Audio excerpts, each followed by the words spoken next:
Namaste and welcome everyone to the 2019 Jyotish Transit Summit.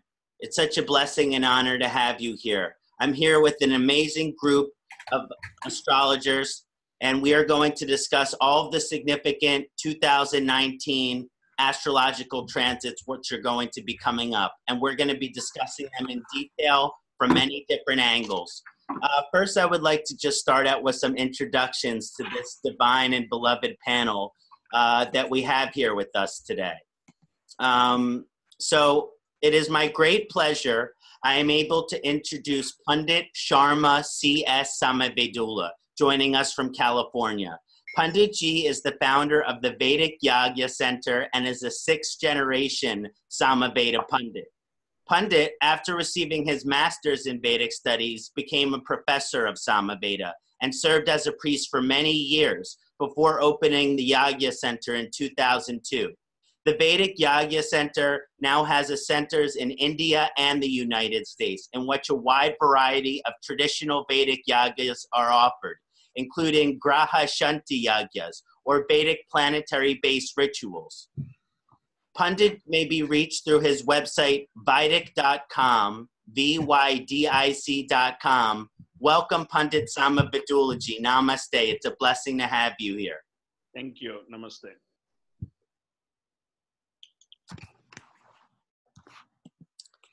I'm also deeply grateful to introduce Barry Rosen, joining us from Fairfield, Iowa. Barry has been deeply involved in research and practicing Vedic astrology for over 30 years and is founder of the organization Applied Vedic Astrology. Barry has some very profound research in the area of financial astrology and published numerous related articles in leading journals.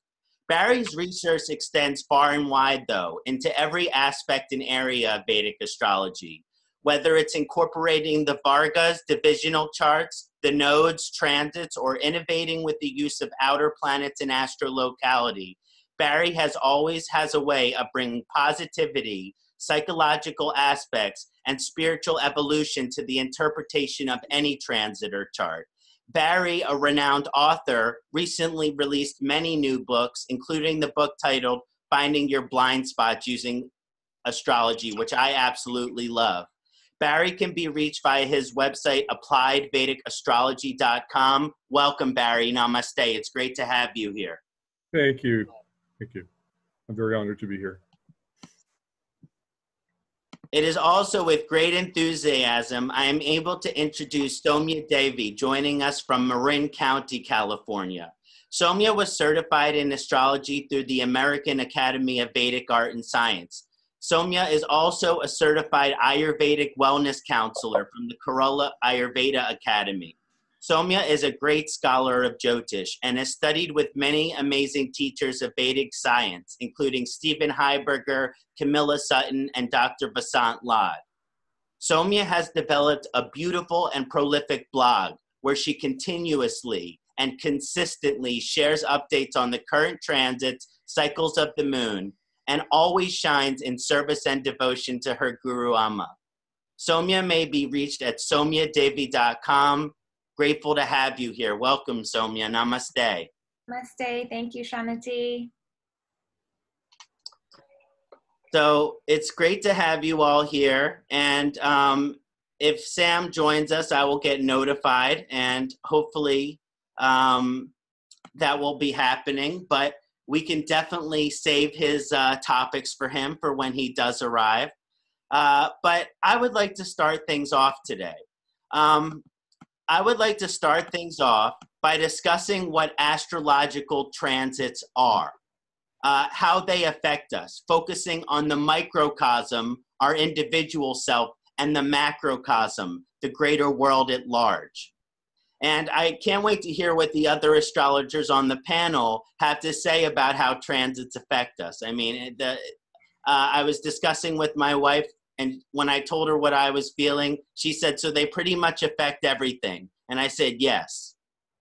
So as I move into this presentation and just discuss some of the areas of how transits affect us on the internal level and on the external level.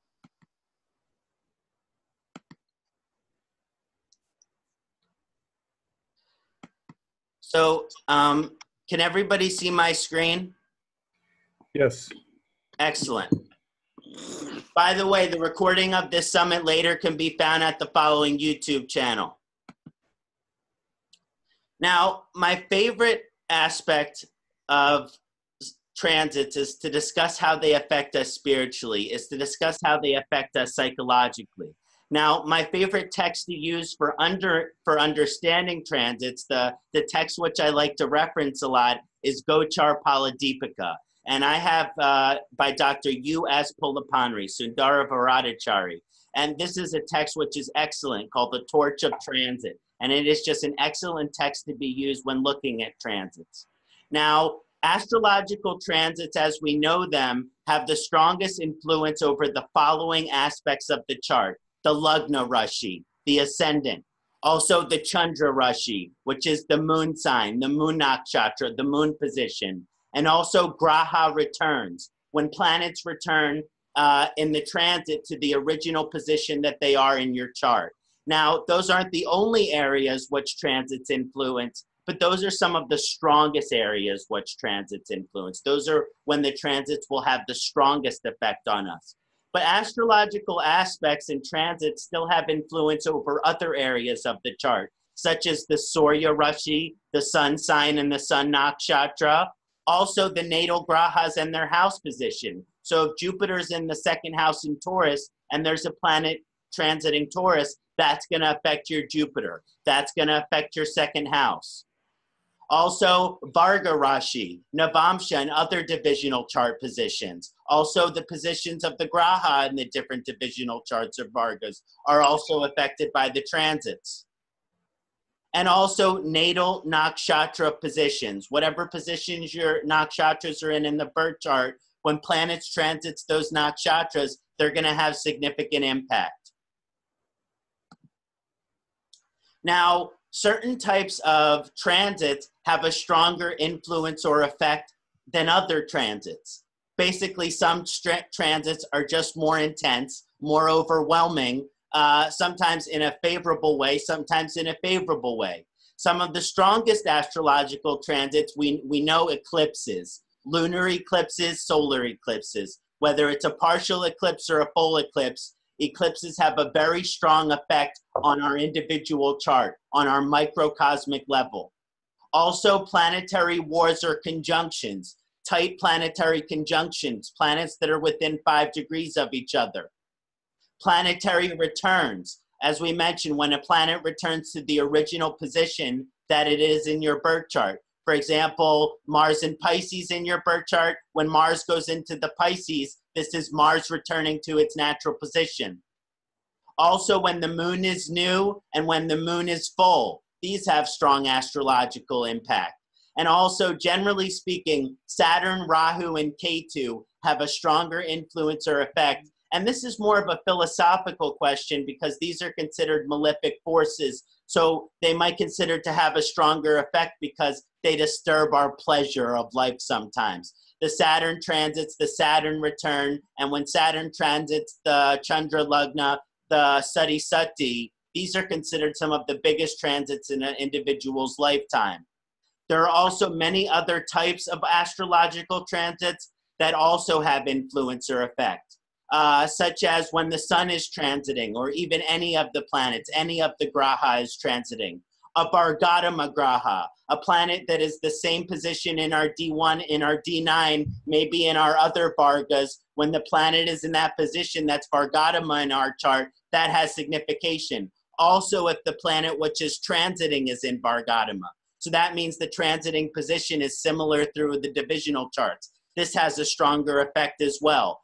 Vakri graha, retrograde planets, planets which are retrograde or moving, seem to be moving backwards, also have a strong influence. And there's also the aspects. The sun and the moon have opposite aspects, and other planets like Jupiter and Mars and Saturn have alternative aspects. These aspects also influence the transit as well. So these are all the microcosmic layers, how the individual transit will affect our chart alone.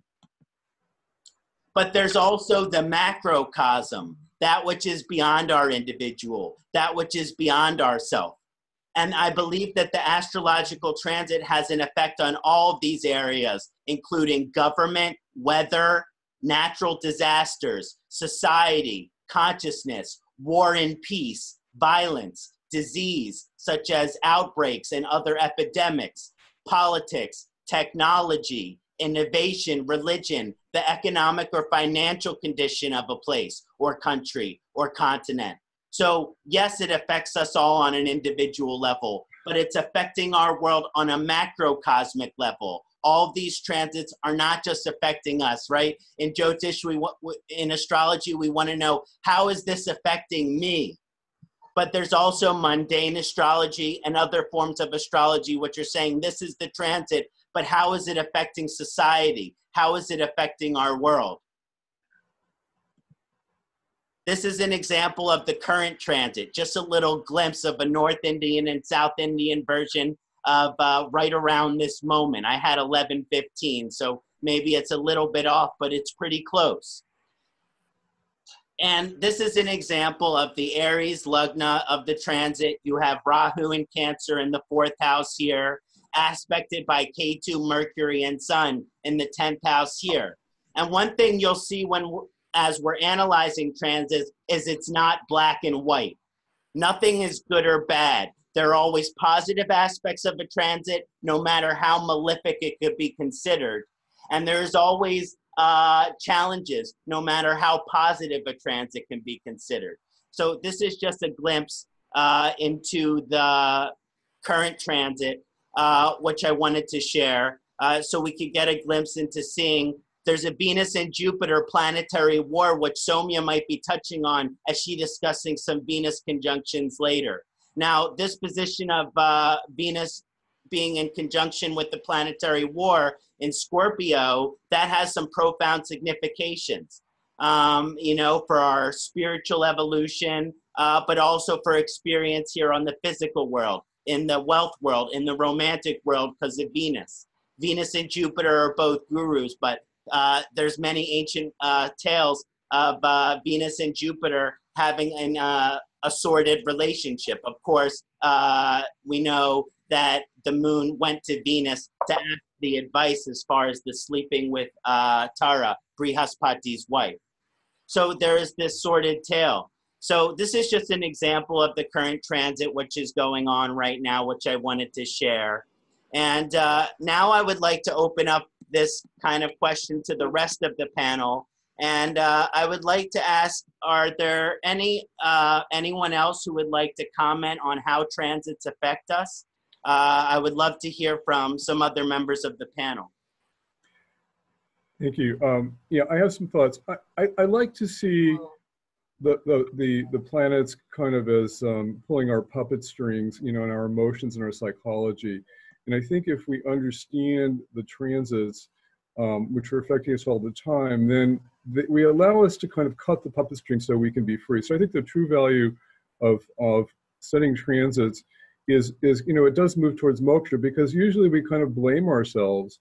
You know, we feel angry, we do something angry, and, you know, maybe Mars is very beat up by Ketu that week, and, you know, we're beating ourselves up for just being very angry. But then, you know, we understand what's going on in the astrology, and then it's kind of a jnana technique where we can step back and say, oh, it's Mars and Ketu, it's not me. I'm, you know, the puppets were kind of pulling my strings. And so I think when we understand what's going on in the transits, we can pull back. I mean, this week, for example, I got hit by Ketu conjunct Mercury, and I was kind of depressed and kind of knew it would be over by the end of the week, and I kind of knew what was going on. You know, I still was feeling the depression, but I at least said, okay, it could be over soon. God, this is Ketu and Mercury. I've got to kind of just let go of this. So it's good. And I think transits also teach us about natal astrology. I'm teaching a transit class that just started, and people are still welcome to join it. And, you know, sometimes you don't have certain signatures in your chart. For example, we also had Sun conjunct Ketu last week, and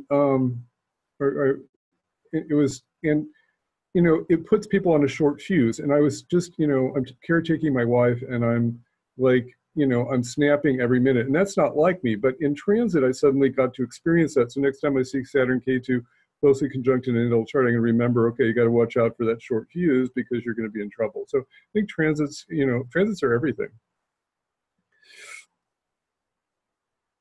Thank you, Barry, so much for sharing that. That totally, I know exactly what you mean. I feel like it affects every layer of, from the most basic psychological level to, you know, the really the bigger picture.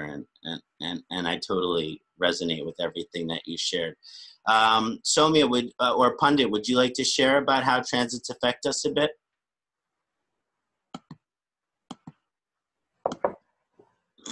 Yeah. Well, transits always, you know, it's transition towards to our enlightenment, though. That is the way I do see, because most of the transitions, whenever we planetary transitions we go through, every transition we learn something new, and that helps us to plan ahead. And that is the, you know, in the Jyotish also, that is the reason Jyotisha is very much need, not as a cushion for the person, like anybody is using a Jyotish, but Jyotish is like a Jyoti and Isha. I always say that Isha is the Lord towards to the God, Jyoti is the light. So it shows the light towards to the our evaluation, like our main to reach our destiny with the transits. So every transit has their own impact, but if you do your proper sadhana, you go through your own spiritual discipline, definitely you can overcome with the transitions, any transits. Mm-hmm. That is inspiring. Thank you so much for sharing. But because many people think, okay, this transition is coming, how I'm going to be handling it. But you know, before, instead of scared with those transitions, welcome those transitions and just learn with, you know, when you're traveling in a train or flight, you will be meeting many people, maybe not kind of your people, but you know, you travel with everyone same way.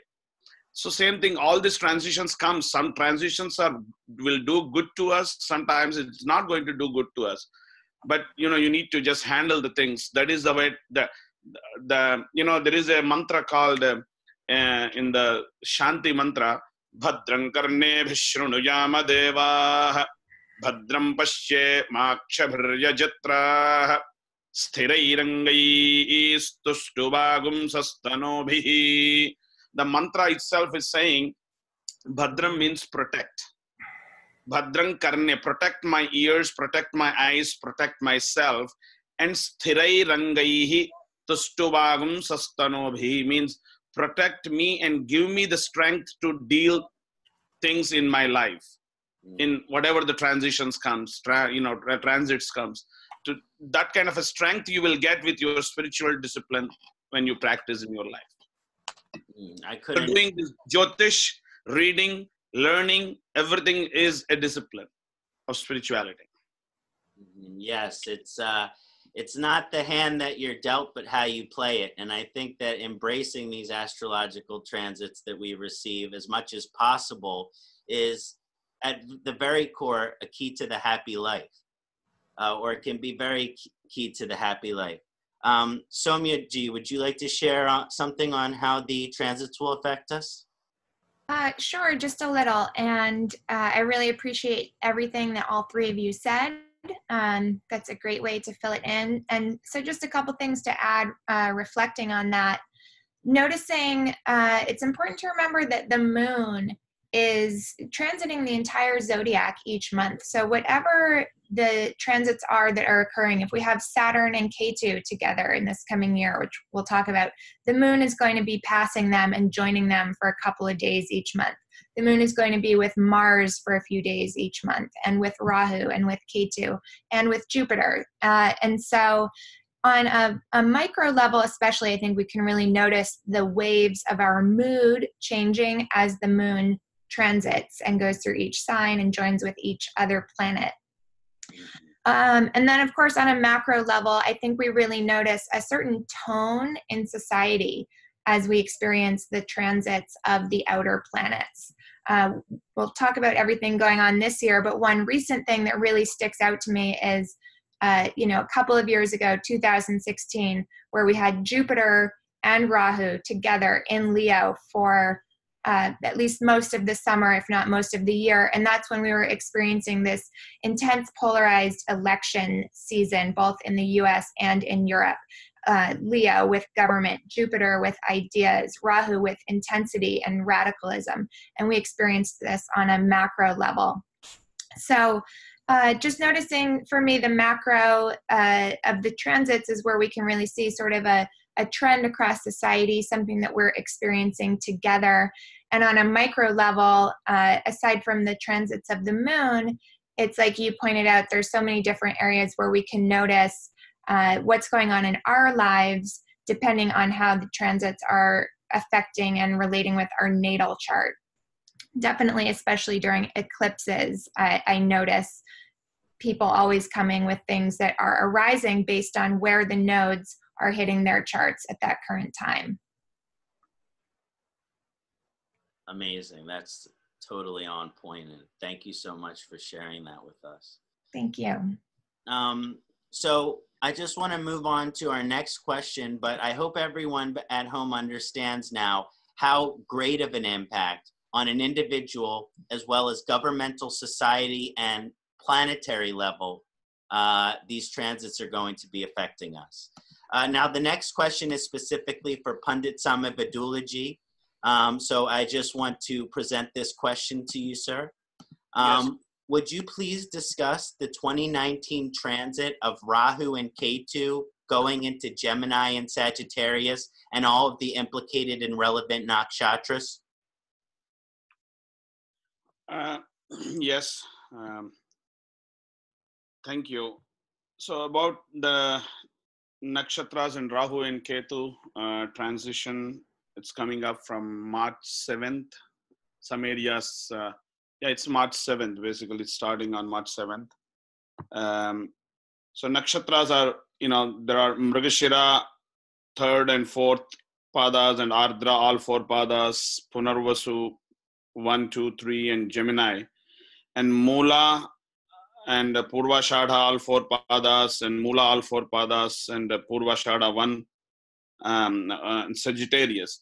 So planets Rahu and Saturn and Rahu and Ketu. Basically, Rahu Ketus are shadow planets where they don't have their own entity, but at the same time, they both are not 2 different entities. They both are in one entity only. So whenever, I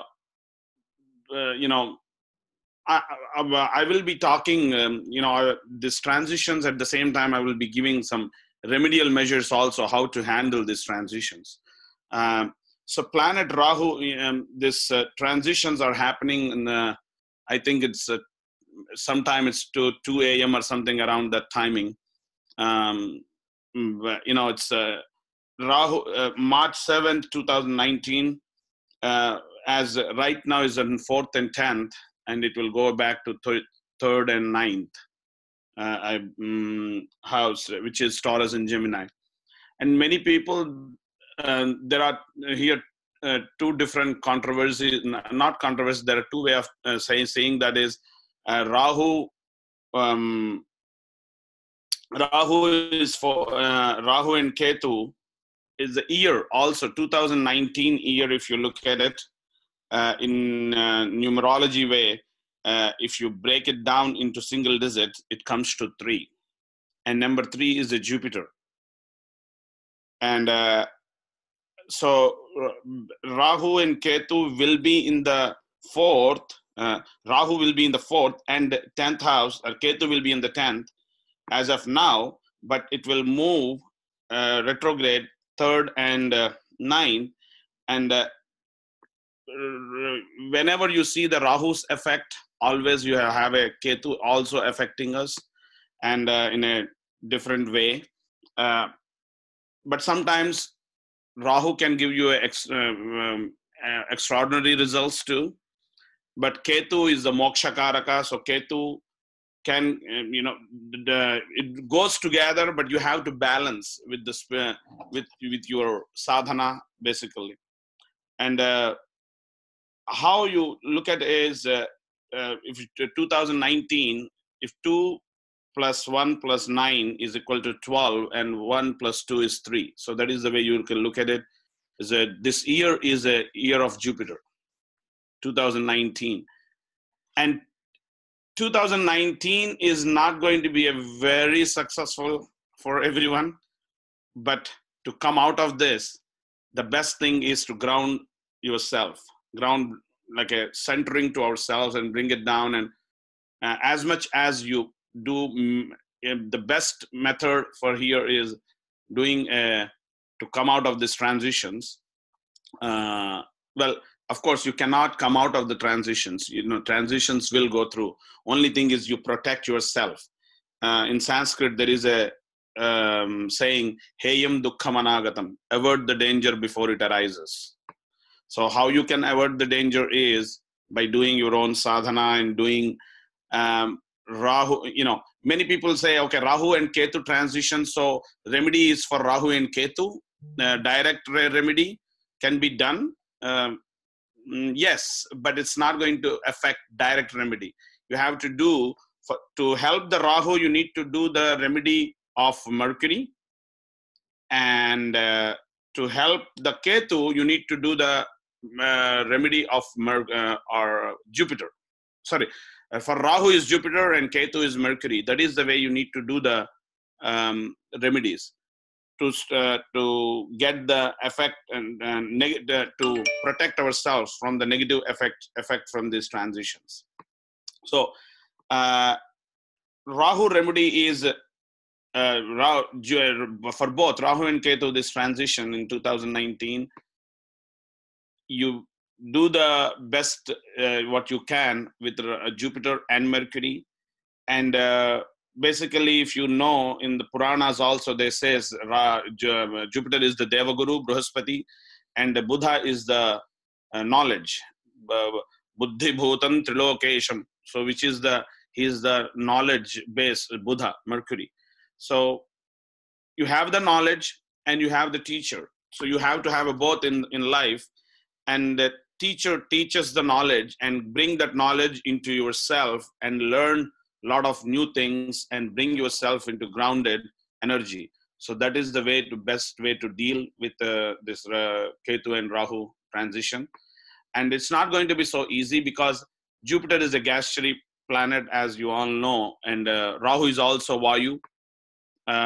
So you will have a lot of issues with air pollutions or tornadoes can be also, or a lot of natural calamities. And people don't try to understand each other. They will try to, that is what is going right now if you look at an overall picture in the world, especially in US. In the leaders, the kings doesn't understand the normal people problems, and they go on their ego because Guru is the ego, and they think they are the best. So this kind of a problem, transit is starting in March 7th, but you can see all the effects from now on itself. Even from the beginning of this year, you can see the effect. How the Rahu and Ketu, because sometimes Rahu Ketu's energies you won't see because it's Rahu likes to hide things. So definitely this kind of an energy is not going to be doing good unless you put yourself into right remedial measures. The best remedy is for the Rahu is Rahu's Rudra Rupa is Rudra. Rudra means the anger form is Rahu, is a Rudra, and the best way of control that is by worshipping Shiva. And that Shiva, which is the form of Rudra, not the meditative Shiva, the form of Rudra. Rudra means the anger form of Rudra, you can call, and that is the way to control, because And the best chant for listening also is the Shiva Tandava Stotra. I don't know how many of you heard about Shiva Tandava. Is a very, very famous Shiva Tandava Stotra. Is in Shiva does that. Tandava means dance form in the when he's in the Rudra Rupa form of Rudra. Jatakataha Sambrama Brahmanne Limba Nirjari Vilola Vichi Vallari Virajamana Murdhani Dhagat Dhagat Dhagat Dhagat Jwalalla Pattapavage Kishora Chandra Shekhare Rati Pratikshanam Mama. So this kind of a chants also will help to reduce the energy of Rahu, because and Rahu can be reduced. You get the benefit from Durga also, as Rahu's Adhidevata is Durga. That also can be handled well. And another thing is, you will have a lot of not only in one area or one individual this transition will affect. It will affect all over the world. No matter where you take, there will have the problems in the governments, problems in the public, problems in the elections. All these things can be happen. And this is all just, the characterization of Rahu and Ketu. So to get so is it something we have to deal with this? Yes, you have to deal with this, but to get a protection, as much as group meditations can help create the more sattvic energy to fight back with Rahu and Ketu transitions and get the benefit out of it. And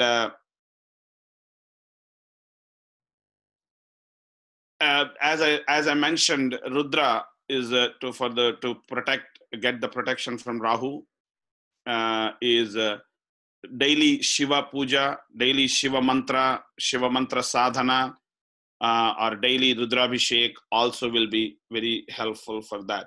But basically, you need to bring your energy into your center point. And Rahu always wants to travel within you. If you try to extrovert, it's not going to do good, especially to control the Rahu negative energy, especially because Rahu can do very good also, but to control the Rahu energy, when everything happens good, that is the time you try to do, you will make mistakes in life, and that is the way the Rahu will bring you down. And because Saturn is watching too, and Rahu and Ketu will have a Saturn effect. Like for example, if you're doing a Saturn and Rahu transition and you're doing a remedy for that, you just leave it Saturn aside, it's not going to work. So you have to work with Saturn, Rahu and Ketu also. Then only you can easily come out of this kind of transitions. And there are different mantras, which I don't know whether I will have a time or not on this to talk. 2 minutes? 2 minutes? Yeah. Okay. So there are mantras for Rahu, which I can share it to you later on in the email, so you can send it to everyone. But there are different mantras for the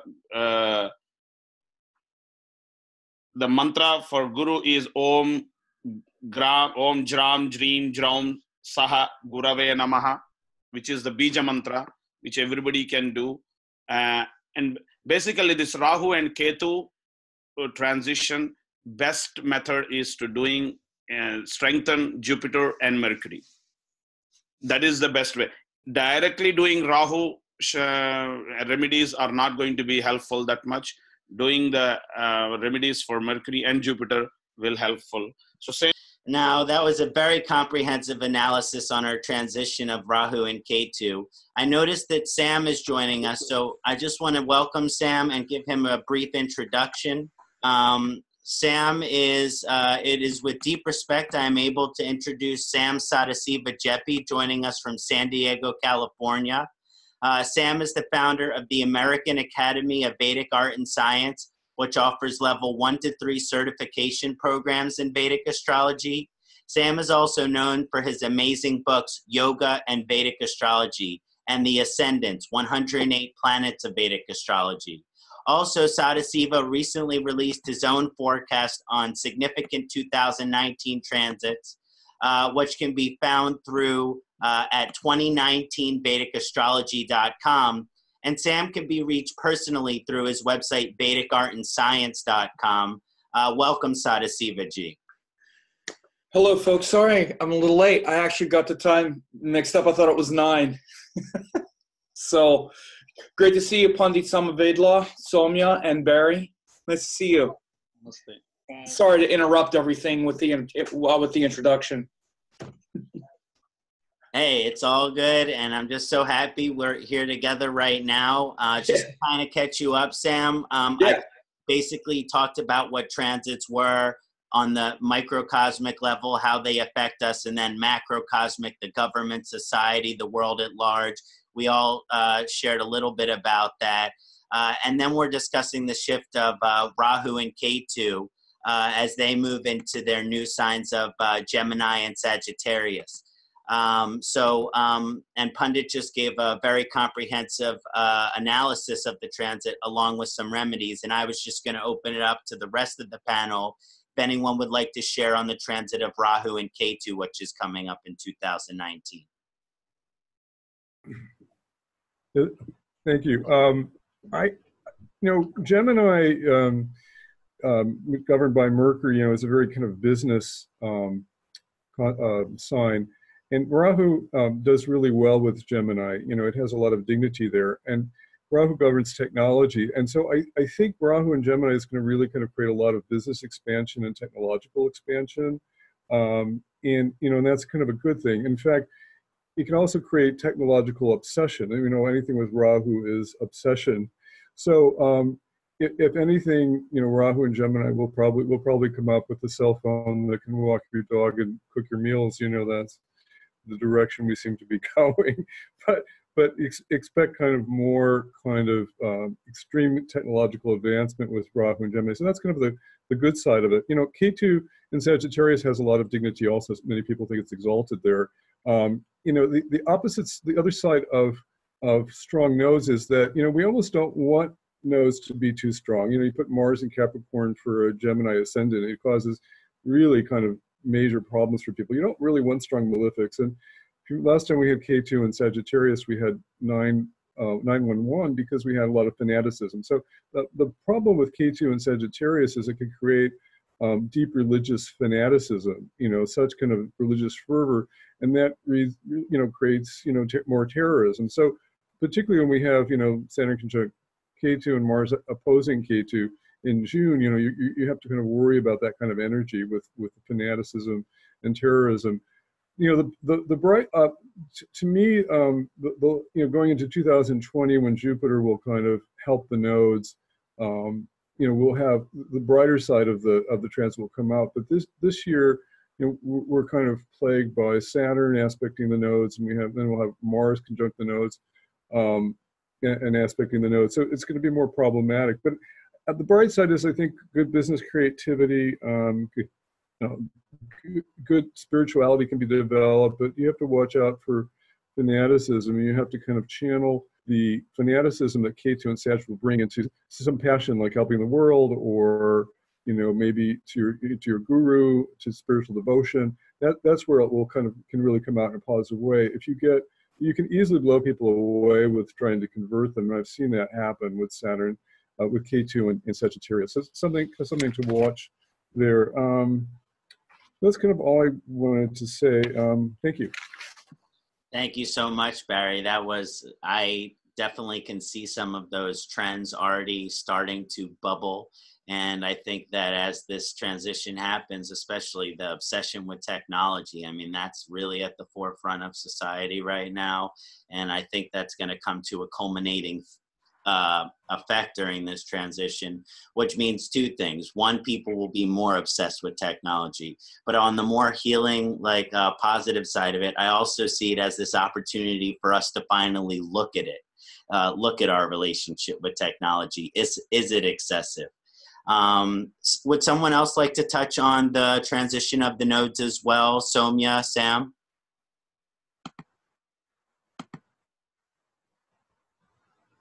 Sam? Oh, yeah. Oh, okay. Yeah, I track the nodes. I mean, obviously, I've been doing annual reports for about, I don't know, 7 or 8 years or more. And I tracked when usually Rahu is the leading edge. I mean, because that's the active end of the node. Ketu is the thing that's being sort of buried while Rahu is being developed. So, for instance, 2000, it was like January 2016, Rahu went into Leo. And we saw that whole kind of campaign season with the Hillary, Trump, with Rahu and Leo. That was very much like the patriarchy, the government. And during that like year and a half, we had a sort of concentration of nationalism. You had Brexit, you had Trump getting elected, you had a real rise of that kind of patriarchal, nationalistic sort of thing. I said last year when it was September 2017, when Rahu went into Cancer, that it would be like a reassertion of like the divine feminine, female kind of installation, like a reassertion of that. Right after that, you had the Me Too movement just exploded out of nowhere when Rahu went into Cancer, and also Jupiter went into Libra. Those two things, and you're seeing even the culmination of Rahu going through Cancer was this recent election that we had in U.S., all these like ethnic women, blue wave, kind of pushing a lot of the patriarchy aside, which is what I said when Rahu went into Cancer.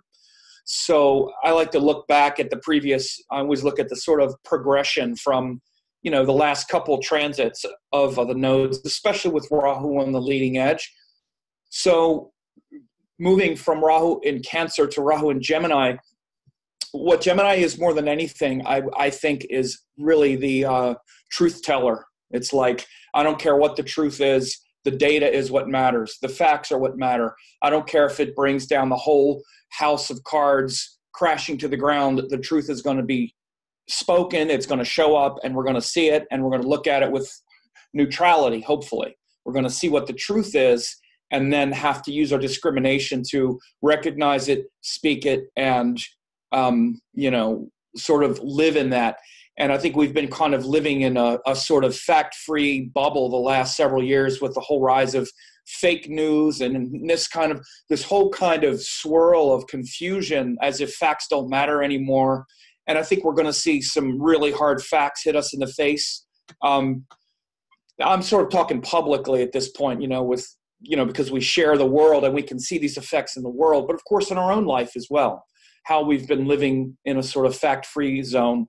And so the reassertion of truth and facts and, and then having to, show up and then respond as a result.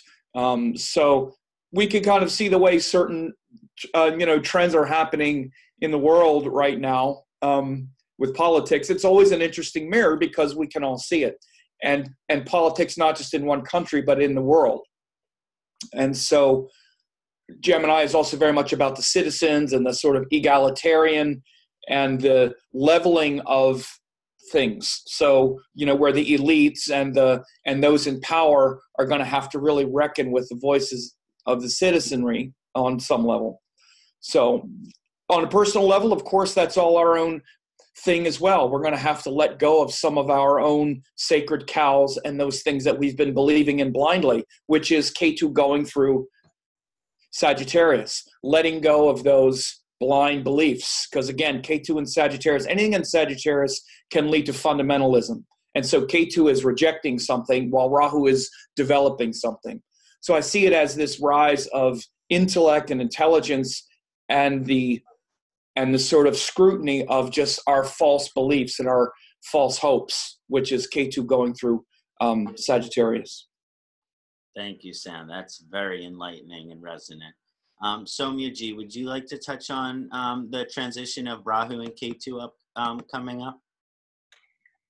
Yes, just a quick thing to add. I totally appreciate everything that everyone has said. And I do also see that technological potential. There have been a lot of advances in the past when Rahu is here. And just the quick thing to look at is that it takes about 18 years for Rahu and Ketu to transit. So about 18 years ago, 2001 was the last time we had this placement of the nodes. And so both on the macro and the micro, we can look at that and say, well, was there a significant shift in my life 18 years ago, 36 years ago, and, you know, like 1983, and look at those points in time when we're thinking about this transit. Mm-hmm. Mm-hmm. Thank you. Excellent. The one thing I wanted to say about this upcoming transit is I think when Rahu and Ketu go into their own nakshatras, it's something special that's happening in the universe. And so you'll have Ketu in Mula, Rahu in Ardra, and you'll be having these very powerful nodes in very strong positions for them. And whenever I think of Ketu, I think of somewhere where we might have some past lifetime knowledge or wisdom from a karmic perspective. And so we have some karmic energy in that area, but we still have to finish what we started. It's, in other words, we have this wisdom, we have this knowledge, but it's a culminating energy with Ketu, finishing what we started. So as that goes into Sagittarius, some of the energy when I think of Sagittarius on the more macrocosmic level is our moral and our ethical fortitude, not just on an individual level. Yes, can we live our lives in alignment with our moral and ethical potential? But how about how immoral and unethical just like our general world is and our general society? And this is indicative of the Kali Yuga. But as we go into this shift of Ketu moving into Sagittarius, especially as it gets into Mula Nakshatra, something that Sam said I can concur with, which is really getting to the truth, really getting to the root. But I think of this purification, the purification of our immoral parts of ourselves, the purification of the unethical parts of ourselves. I think that when Ketu falls into Mula Nakshatra, there will be a lot of potential for that. Now, Rahu's like this unfulfilled energy. Rahu's this craving that even if we give it one bite, it wants another second bite. You give a mouse a cookie and it wants a glass of milk. This is certainly how Rahu acts. And so when that's in Gemini, this could be a great time for innovation. This could be a great time for technology, but it can also be too extreme in that sense. In other words, I think there could be certain innovations or changes that happen in technology, but it's arguable whether those are what's best for humanity in general. In other words, there's this great innovation like the iPhone, for example, that we've all come to use in our lives. But is that iPhone beneficial for our spiritual evolution as a humanity?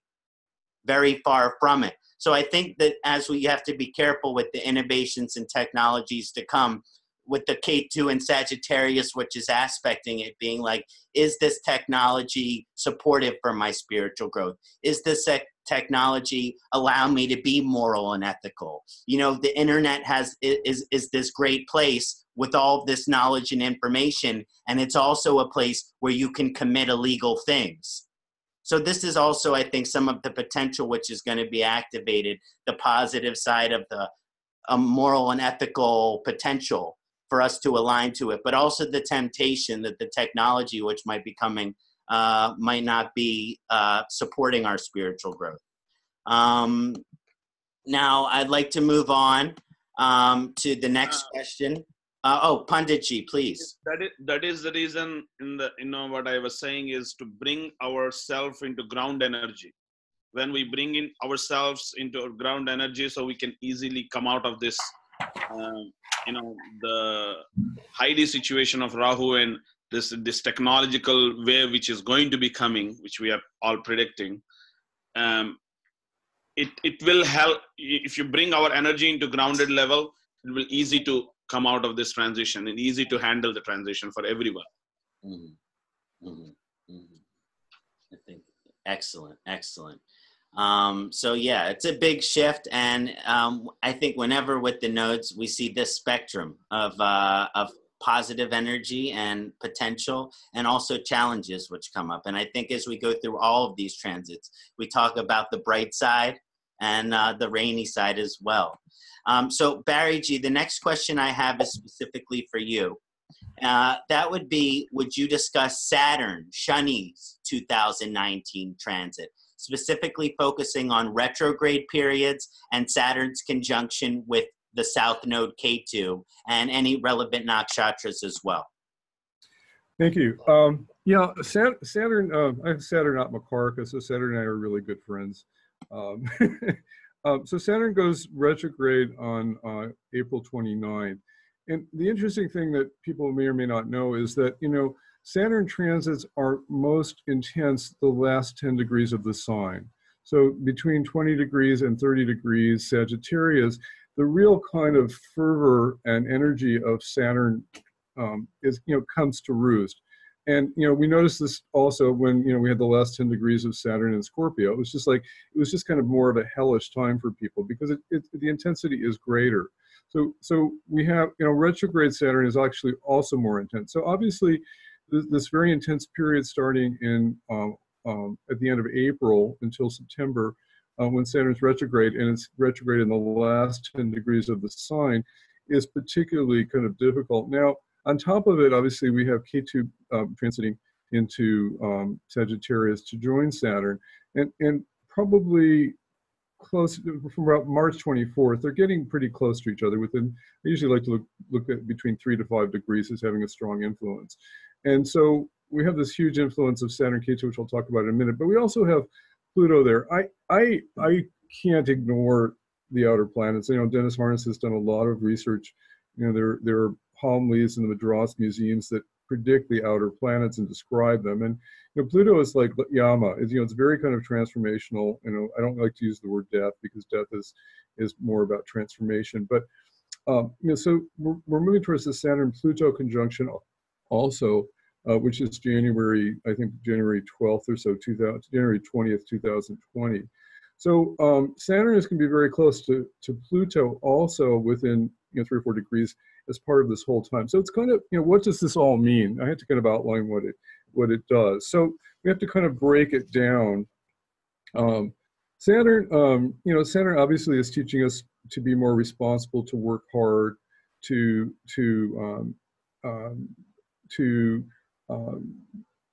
you know, and that's Sadhisat is difficult for younger people. People go through Sadhisat later in life usually don't have as much a problem with it because they are responsible and they've learned the lessons of Saturn. But for younger people, Saturn, you know, is particularly difficult because if you want to have fun all the time and you don't want to be responsible and work, this is one of the Saturn retrograde always kind of is going to teach us to be more responsible, to work hard, and to grin and bear it. And you know, it's never fun. We'd rather have Venus, you know, and go out and party, but Saturn, being responsible is part of life. So the Saturn retrograde usually kind of like beckons us to kind of work harder, to be more responsible. With Ketu, Saturn Ketu conjunctions can kind of create kind of pessimism and depression even. And so one of the big energies up this year that you have to be aware of, if you're feeling depressed or pessimistic, you have to kind of remember, okay, it's Saturn and Ketu. It's going to be there. They're going to be connected strongly between March and November, and I've got to just move through it. And like Punditji said, if we do our sadhana, our meditation, if we're disciplined about our meditation and our yoga, then most of the, you know, this dark influence is going to blow away. I mean, I can wake up in the morning and feel, you know, I have a debilitated mood. I can feel depressed. And by the time I do my sadhana, you know, I'm just totally energized. So the trick to get through Saturn Ketu is to be very disciplined about sadhana. And that's what Saturn wants you to do. If you do your meditation regularly and you do your yoga, then, you know, you can like transcend most of it. But what happens is people start feeling depressed or gloomy and they don't want to do their sadhana. And then they feel worse. So you have to kind of remember to be very disciplined with Saturn. Otherwise, gloom and despair can come up with this. The other side of Saturn Ketu is that it can point you, can lead. Ketu always kind of brings up regrets of the past. So whenever we get Saturn Saturn is also kind of, sometimes often connected with suffering from the past also. So when you get those two up together, you can really get a strong influence of God. I should have done that. I've messed up my whole life. I haven't been doing that. So you have to kind of remember not to beat yourself up with Saturn Ketu, because otherwise you get, beating yourself up doesn't do anything. You've got to actually just take action, move forward, and change things. And that's what Saturn Ketu wants you to do. You don't want to be guilty and regret the past. Otherwise you get bogged down and you don't move forward. So when that energy is really strong, you have to do your sadhana, and you have to kind of be aware that, okay, to move out of the regret of the past. Otherwise, you're going to be you're going to have a problem. You can also, sometimes Saturn Ketu can kind of bring up, problems around beliefs and kind of wanting to kind of change everything and to change societal beliefs. And so, one of the big things that will come up, particularly in Sagittarius, which is a sign about beliefs, is that we're going to have people kind of questioning everything that they believe. And I think Sam was alluding to this before too, where you just start kind of like questioning what you're seeing on TV. Particularly, we've had this, the U.S. is a Sag company, Gemini is the media.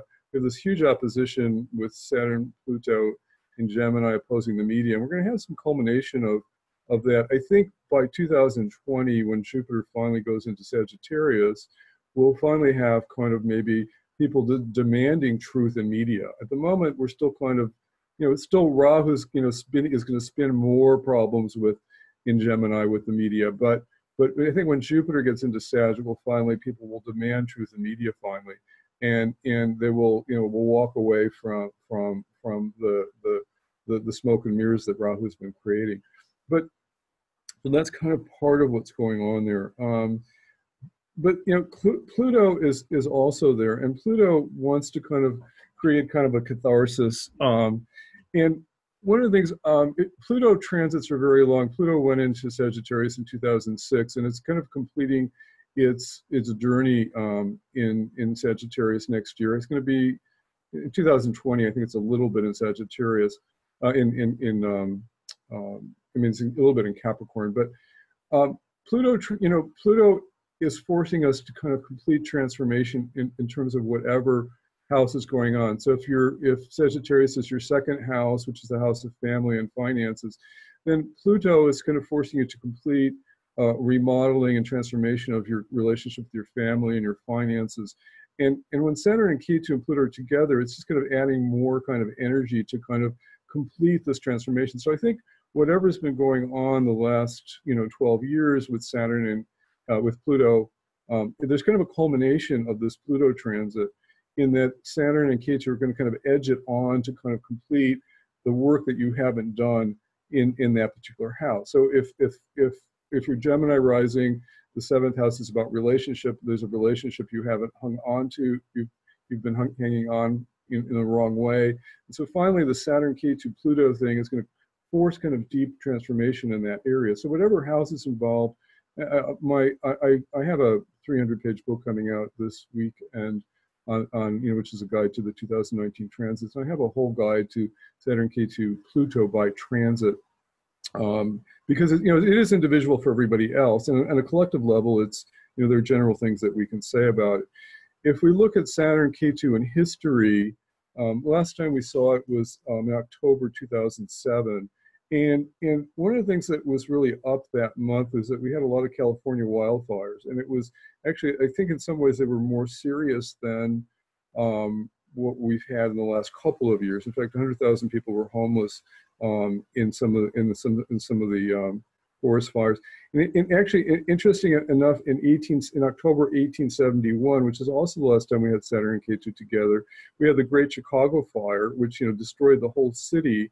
But that wasn't the only fire that broke out. There were actually 4 other fires in the Midwest that devastated cities, and over 2,500 people were killed during those fires. So Saturn Ketu can bring up these kind of fires, and so we have to be concerned about that and make sure that you have escape routes. I was just talking to a client the other day, and she was very concerned that she moved and relocated to a city where she could easily get out of Dodge, you know, because if, you know, some places, you know, you can just get stuck on the, you know, the I-5 and, you know, and just can't move. So, you know, when everybody's trying to, astrology should not be used to promote fear, and I'm not kind of like doing that here. But to me, it's interesting to study mundane astrology and the history, and to see that Saturn-Ketu has tended to cause fires in the past. It also tends to cause hurricanes and tornadoes.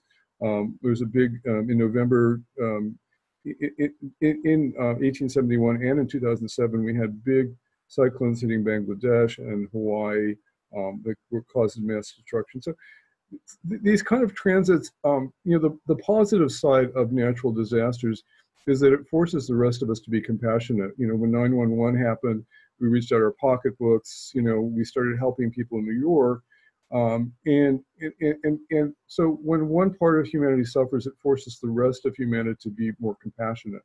So we have to kind of reach into our pocketbook. You know, go to areas that are affected by tragedy. Help people if you can. I don't know if my friends, you know, have done that during 9/11. They, you know, nobody was thinking of the poor firemen, and they went out and they made peanut butter and jelly sandwiches and cookies, and they brought them to the firemen, you know, at the 9/11 site so they could eat something. You know, it's just sometimes you have to kind of think, well, what can I do to help? And so we're all in this together. So not to get worried and things like that, but you know, Saturn-Ketu can, on a mundane level, you know, dig up kind of difficult situations. You know, one more thing, you know, with Saturn and Pluto, you know, Saturn, they're very kind of opposing forces, and we're going to be dealing with that conjunction over the next year. Pluto wants to explode and transform and unleash energy, and when it doesn't, when it has problems, it gets violent and disruptive to kind of create major changes. Saturn kind of represses and restricts, and so it's kind of the opposing energy. And so as we're, you know, you could see that we have, like, you know, the whole US is kind of polarized at the moment. And if there's some event that kind of catalyzes something, you can see how a lot of tensions are going to go forth. And we're looking, you know, we look at Europe right now with the Yellow Jacket Syndrome. Huge, you know, the populace ruled by Saturn and democracy rising up against the aristocracy because they're not being listened to. So we have to think that this year is going to be a year of much more of that happening. And a lot of people were predicting a couple of years ago with the eclipses, but I think if it's going to happen, it's going to happen this year. And then Jupiter will come to the rescue in November when Jupiter goes into Sagittarius. And again, not to get into fear mode, but you know, on a personal level, you've got to take care of being responsible with Saturn. You've got to transform these issues of the last 12 years that you haven't completed, and you've got to manage your depression or pessimism. And with Sadhana, otherwise, you know, it's going to be kind of a bleak year. Anyway, that's all I wanted to say on it. I've got 6 or 7 articles on all of this in my almanac this year. If anybody wants to pick that up, it's available on my website. Thank you so much, Barry. That was extremely enlightening. And, you know, all of these planets are Graha and Rahu, Ketu, they're karmic planets. But when you think of Saturn, Ketu, and Pluto all joining together, this is such a time of karmic transformation, karmic churning, that's more concentrated than it would be otherwise. Someone else like to count? I want to say one more thing, by the way, Yeah. just real quickly.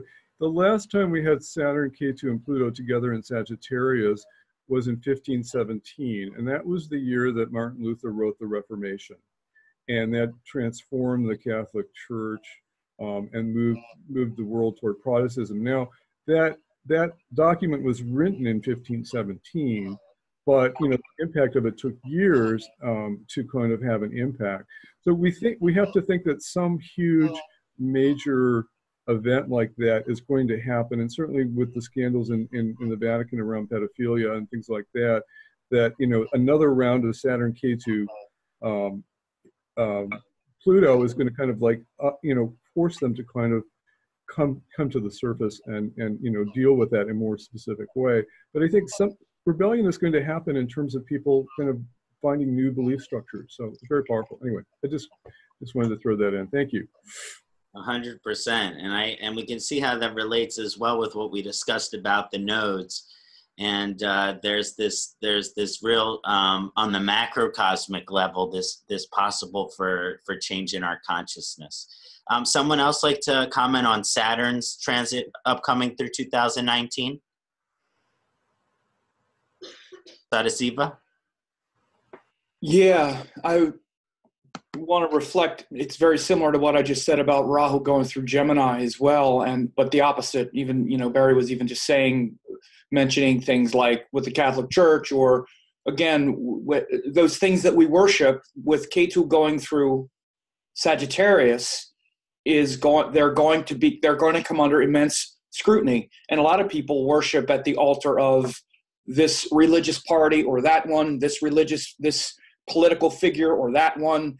And this is exactly what I'm talking about. I'm seeing it more with Rahu going through Gemini and showing us and getting more information and data, like the lid getting blown off, let's say like with the priest scandals, more and more of that. And, the underbelly of what happens in the Catholic Church, as an example, on a social level, can be shown by having the two malefics in Sagittarius blowing up all of our preconceived ideas and naive belief systems. And this is where Rahu in Gemini is like, so now that we see the truth, now that we have this new information, what do we do about it? Do we cling to our old belief systems, which are getting blown up by Saturn Ketu? And because that's also very dangerous, because people don't let go of their power and their beliefs very easily. Once their symbols of martyrdom get destroyed, they can get violent. They say it's bad enough to have like a demagogue or a figure like that. Worse than that is a martyr, where they get persecuted or prosecuted or removed from office or whatever it is. Because you make them a martyr, then they become a big cause, and then it's very dangerous. So we could see that all around the world with the proletariat rebelling against the aristocracy, to put it in European terms. So I totally concur with that. If you look at it from the Saturn Ketu end of the node and or the Rahu in Gemini end of the node, they work in partnership, in tandem. 100%. Thank you for enlightening us on those aspects as well. Would someone else like to comment on Saturn Ketu or Saturn's transition into 2019? Somya? Thank you. I just want to add a couple of things. I think Barry pointed out that Saturn and Ketu are going to be within 4 to 5 degrees for a while. And what I noticed about this transit, and this is using the mean node, Saturn and Ketu are going to be within 1 degree of each other for over 5 months.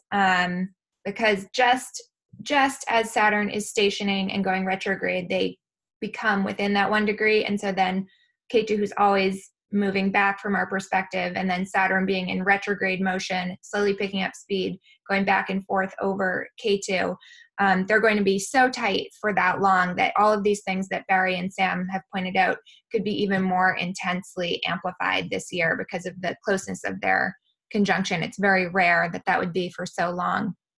And then the other thing to just point out to people, perhaps that they might notice where this transit is affecting them in their lives on the microcosm level.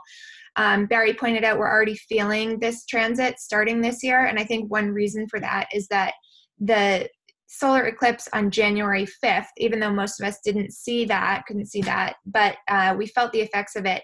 And although the nodes were still in Cancer Capricorn, that eclipse happened in Sagittarius. So I noticed it in my personal life, the area of my life that is shown by Sagittarius, that's where I felt the effects of the eclipse. So you may look at that in your life. And I think I also put that in one of my articles, depending what house that is for you, Sagittarius is where you're really going to be feeling these effects this year. Thank you, Somya. Thank you. This is very comprehensive as far as all the different angles we're talking about this transit. Punditji, anything you'd like to share? No, it's already been talked, everything. But only thing is one, you know, all this transits, especially Saturn and Ketu. Saturn is basically is a karma yogi. So as much as you do your karma yoga, means because sometimes Rahu can make you more enough lazy, so you can distract from your routine of your spiritual practices. So as much as you do karma yoga, Saturn Ketu transitions you can handle pretty well. But again, many people before, when we see the transitions, we're scared instead of thinking of how to handle it. So if you find the right solution and how to handle properly, easily you can handle. But I know some people already might having these effects of Saturn and Ketu transitions and Rahu. So all this will come, as I told you, this year of 2019 is a Jupiter year. So, use your knowledge, use your wisdom, and get the help of it. Thank you, Punditji. And before moving on, I just wanted to make one comment concerning planetary relationship with Ketu and Saturn, because commonly you hear, okay, Rahu and Ketu are both friends with Saturn. But here's the interesting thing. Rahu is like to or akin to Saturn, and Ketu is like to or akin to Mars. So, and Saturn and Mars do not operate well together. They often create difficulties together. So you can see some of that dynamic of Saturn and Mars in a different manifestation kind of happening through Saturn and Ketu. When Saturn and Rahu are working together, there are these changes that are the person is forced to go through, but they don't have any choice in the matter. But sometimes with Ketu and Saturn, I think it can cause more stress or more difficulty on the individual, because they have the illusion or the Maya that the choice is theirs to make, that I either have to choose this side of it or I have to choose the other side of it. So Ketu might be progressing and advancing in certain ways of the life, depending on Sagittarius in the natal chart, depending on Ketu's position in the natal chart. It could be pushing this type of active momentum. And then Saturn being a lasso, wrapping it around and slowing everything down. So in many ways, as Saturn and Ketu conjunction, we can feel like life is at a standstill. No matter how much action and energy and effort we put in, we're not getting what we want out of it, which is connected to our desires, which is an aspect of Rahu. So there is this period of having to be patient, not getting what you want, things not happening on your own timeline. And this is an aspect of moksha. Both of these planets are minimalizing, so it's encouraging moksha, a minimalization of the things in our life that we no longer need, that no longer support us anymore. So that's just a little I wanted to share about Saturn and Ketu. Now, there's another topic I would like to move into, but does anyone want to comment on anything with Saturn's condition in 2019 before we move on? I think sometimes, and I need to write a section in my almanac, we have to kind of be proactive in this year. It seems like the transits are a little bit easier, between now and the middle of March. And then, then obviously you get all this kind of blocks and inaction and frustration, like you said, with Saturn and Mars, much of the year is kind of peaking into June when Mars opposes Saturn and Ketu and stuff like that. And then, it doesn't kind of lift until, middle October and November. So, you kind of want to work extra hard in getting a lot of stuff done at the beginning of the year and be patient in the middle of the year, and then realize that, maybe you'll complete it at the end of the year. But, that particularly for like Capricorns, because Saturn is having a 12th house transit and it's a kind of a frustrating time anyway. Everything, expenditures, delays and stuff come up. So, just, make a little bit more headway before Saturn hits, 20 degrees, before it goes retrograde, before it hits Ketu and Pluto. Excellent. Thank you, Barry. Thank you. So the next question I have is for Sam, Sadasiva ji. I was wondering if you could please discuss the effect of our upcoming July 2nd eclipse in Gemini and the implicated nakshatra. Absolutely. I can share my screen? Yeah. Okay, let me do here. All right, so I did just bring this up so people can see. It is a free webinar, 2019 VedicAstrology.com. You can go there and register. You can get this overview. These are the 10 sort of things that I broke out. And Somya mentioned a very important part of the last transit of Saturn, and this is Saturn-Ketu. I actually break it down to being conjunct within 2 degrees. Very important, very unusual to have Saturn and Ketu conjunct within 2 degrees for like 5.5, 6 months. That's going to be really important in that one.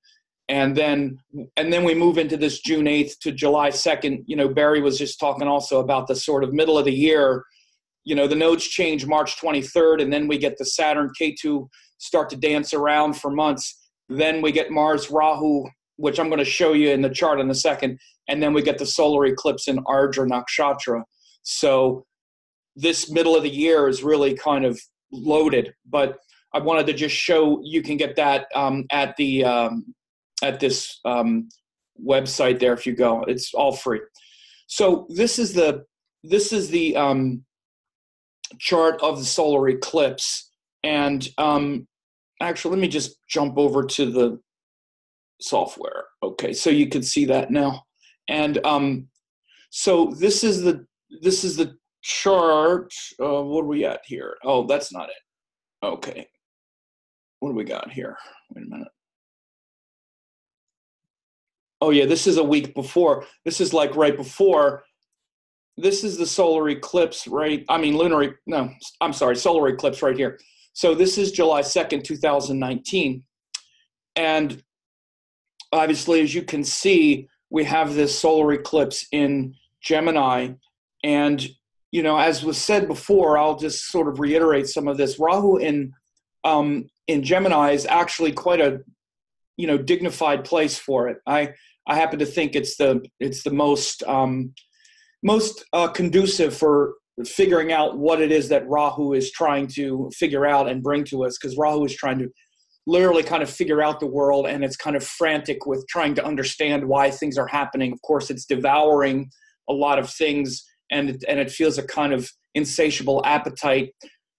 When it's in Gemini or in air signs, but I would say especially Gemini, it's this appetite for knowledge and for information and wanting to comprehend things. So I see it as being quite a positive, shift. Particularly because these dual signs are also where things shift a lot. The the Sagittarius-Gemini axis is where there's probably more shifting than anything else, because it's these 2 masculine dual signs.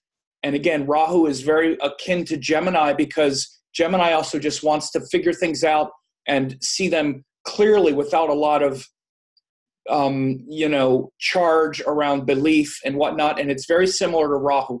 So in general, I see the transit itself, as I said earlier, about reestablishing and reasserting a certain amount of intelligence and seeing the truth of what it is and how that tends to blow things apart.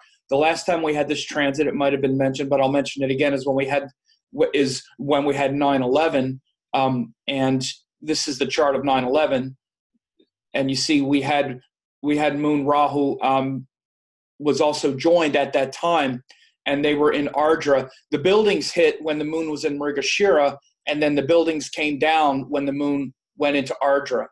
So there's, the moon was also in Ardra, and this Mrigashira to Ardra shift also happened when we had the tsunami in 2004. The earthquake happened when the moon was in Mrigashira, and then all the flood came when the moon went into Ardra. Same way with Hurricane Katrina.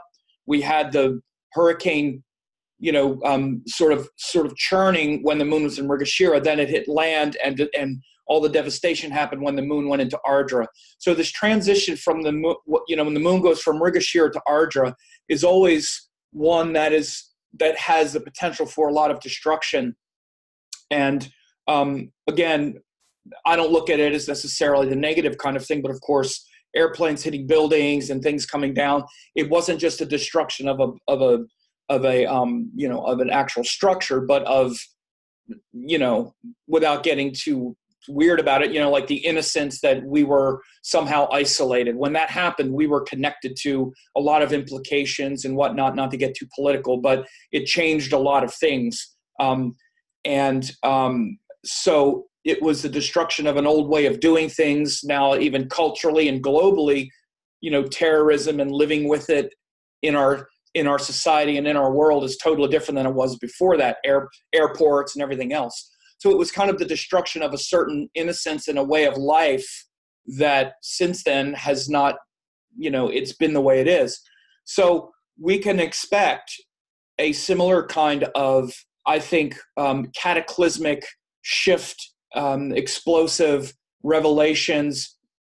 I wouldn't necessarily say that it would be a sort of terrorist event, but I wouldn't rule it out, that's for sure. Something that's going to blow up and be a sort of cataclysmic, paradigm-shifting event and situations. Again, it's not always, I'm not saying it's going to happen on the eclipse, but this eclipse cycle will certainly be a catalyst for those kinds of paradigm-shifting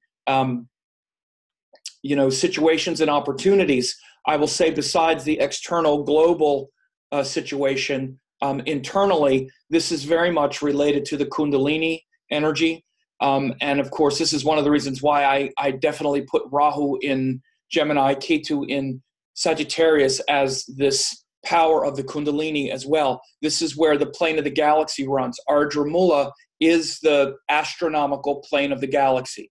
So at 6 degrees of Sagittarius and 6 degrees of Gemini is where the plane of the galaxy runs. So again, Rahu is that serpent coil. It's literally the Kundalini. That's how I understand it. And when it goes into this section, there's already that volatile transformation. And of course, the Ardra Mula axis is where you have Shiva at the top of the axis and Kali at the bottom, because Mula is related to Nirati, the goddess, which became Kali in later myth. So this whole energy of the cosmos as well along the Mula Ardra axis is related to Shiva and Kali. And of course, the nakshatra right before Ardra is Mrigashira, which is ruled by the god Soma. So the place where Soma and Rudra come together in the Ajna chakra as well, the unification of Soma becoming Shiva. If you are into Shaivism at all, and this union of Shiva and Shakti to create the universe, literally, if there's an astrological place for that, it's here at the Mrigashira Ardra Sandhi point more than any other, because again, Ardra, it comes from Rudra, which is Shiva, and Mrigashira is the Soma. So this is going to be major transformations happening here in Gemini. I want to back the chart up a little bit as well and go back. In my annual forecast, I also talked about this time right here, right before this eclipse. Again, we're going to have, it's been referred to already, but this is like, June 11th, a couple of weeks before, Mars is going to directly join Rahu up here. It's in Punarvasu Nakshatra. And it'll be directly opposite this Saturn Ketu, or, within, if I even move it forward a day or so, you get it's like 23, 42, 24, 12, 24, 23. It's like right there, this, mid to late June, right after, by the time Mars starts getting close to this around the middle of June, early middle June till early July, there's going to be, this is when we're going to see the cataclysms start to rise. You can see this is the previous full moon before the lunar eclipse. We have this over here, right? This is on June 18th. Ketu, Saturn, Moon here in Purva Ashada, which again, that's the nakshatra of Apis. It's also a devotional nakshatra.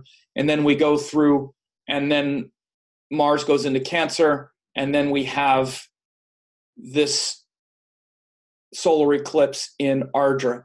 So this period of time, Mars joining, full moon, that couple weeks could be big. One of the big things that we also haven't talked about so much that I do want to mention, I talk about it quite a bit in my 2019 forecast, is the economic pressure that this Ketu Saturn is going to bring. I think there's going to be a real corrective economic, perhaps cataclysms or, reckoning with all of the fiat capital floated around. And of course, that's always a danger.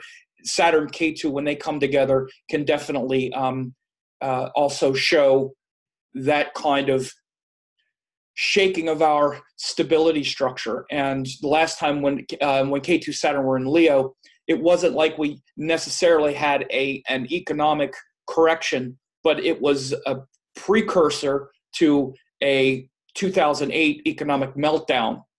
So I could go back and look. I did look one time, and I can't remember what happened, but there was some kind of there were some legislations and some moves that were made around that time when Ketu Saturn were together that there was a lot of contentiousness around the impending economic problems. And so I think that we should also notice that and know the possibility for this dancing of Ketu and Saturn for 5 months, with each other, can certainly show that sort of pressure on our economics. And again, it's also been mentioned things like the priest scandals and the church and all of the sacred cows getting somewhat blown up. Think about how things were, if you're old enough to remember, before 2001. If you were old enough and grown up at that time, I don't know how old I was, 30 something, I think. I don't remember how old I am.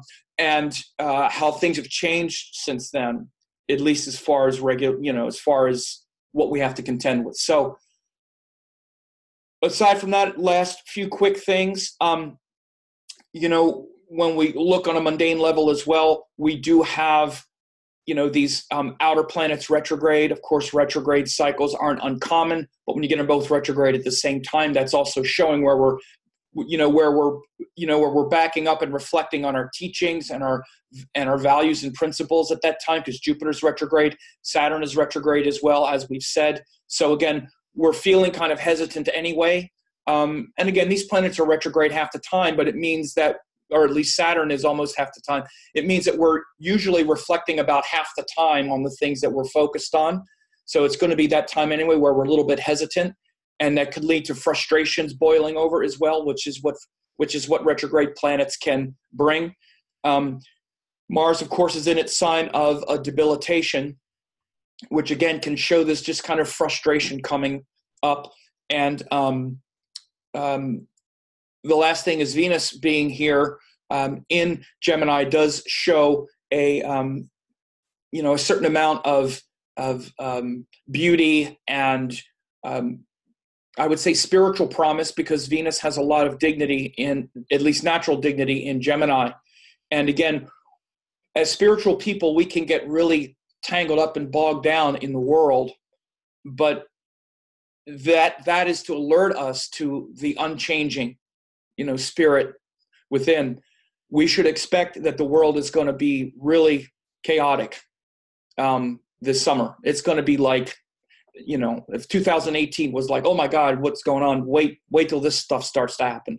So it's really a time to connect to that inner peace and inner stillness. And there's a lot of potential there with these eclipses. The eclipses wake up the Kundalini because Rahu gets the node and gets the power. So really focus and do your sadhana and your spiritual practices July 1st, July 2nd, and the energy is so ripe then, because it's literally where the Soma and Rudra are joining. And when they join with eclipses, the heck with the world, internally, it's like your Kundalini is lit up, especially here, because this is the Kundalini axis as well. This is what I think. My cosmic excursions, is that this plane of the galaxy, this is where the Kundalini runs, the sort of cosmic Kundalini runs along the Mula Ardra axis. And maybe it's because I was born with a bunch of planets there too, but that's where it's vibrating. So if you like to meditate and you're a spiritual practitioner and all this, man, dial in around that time, because it's going to be ripe. And it's just a matter if you can ride that wave, because it's going to be a big wave. And if you can ride it, you can surf that wave really far. So I'll leave it at that for now, and I'll let other people jump in. Sam, absolutely amazing. I just not only feel prepped, but feel very, see all the different possibilities. And just one thing I want to reflect about these eclipses, I like the word portal. Portal because it's a portal in its positive manifestation for us to fall victim to the darkness, or it's a portal for this spiritual evolution, connection, especially along this axis that it's going to happen in. So we can either take this higher path towards spiritual life, or we can give into our darker inclinations. And I think one of the things that the eclipse does is it brings consequences when we indulge into our darker inclinations.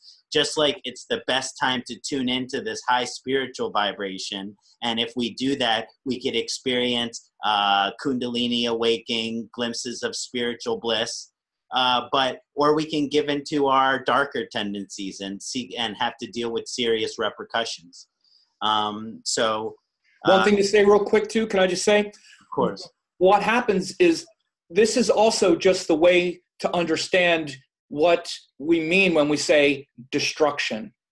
Destruction is going to come. Everything's going to get destroyed. Those who have spiritual practices, destruction clears a path. Just like, again, what happened when we had, let's just use 9/11 as an example, that created a certain amount of destruction that paved the way for something else.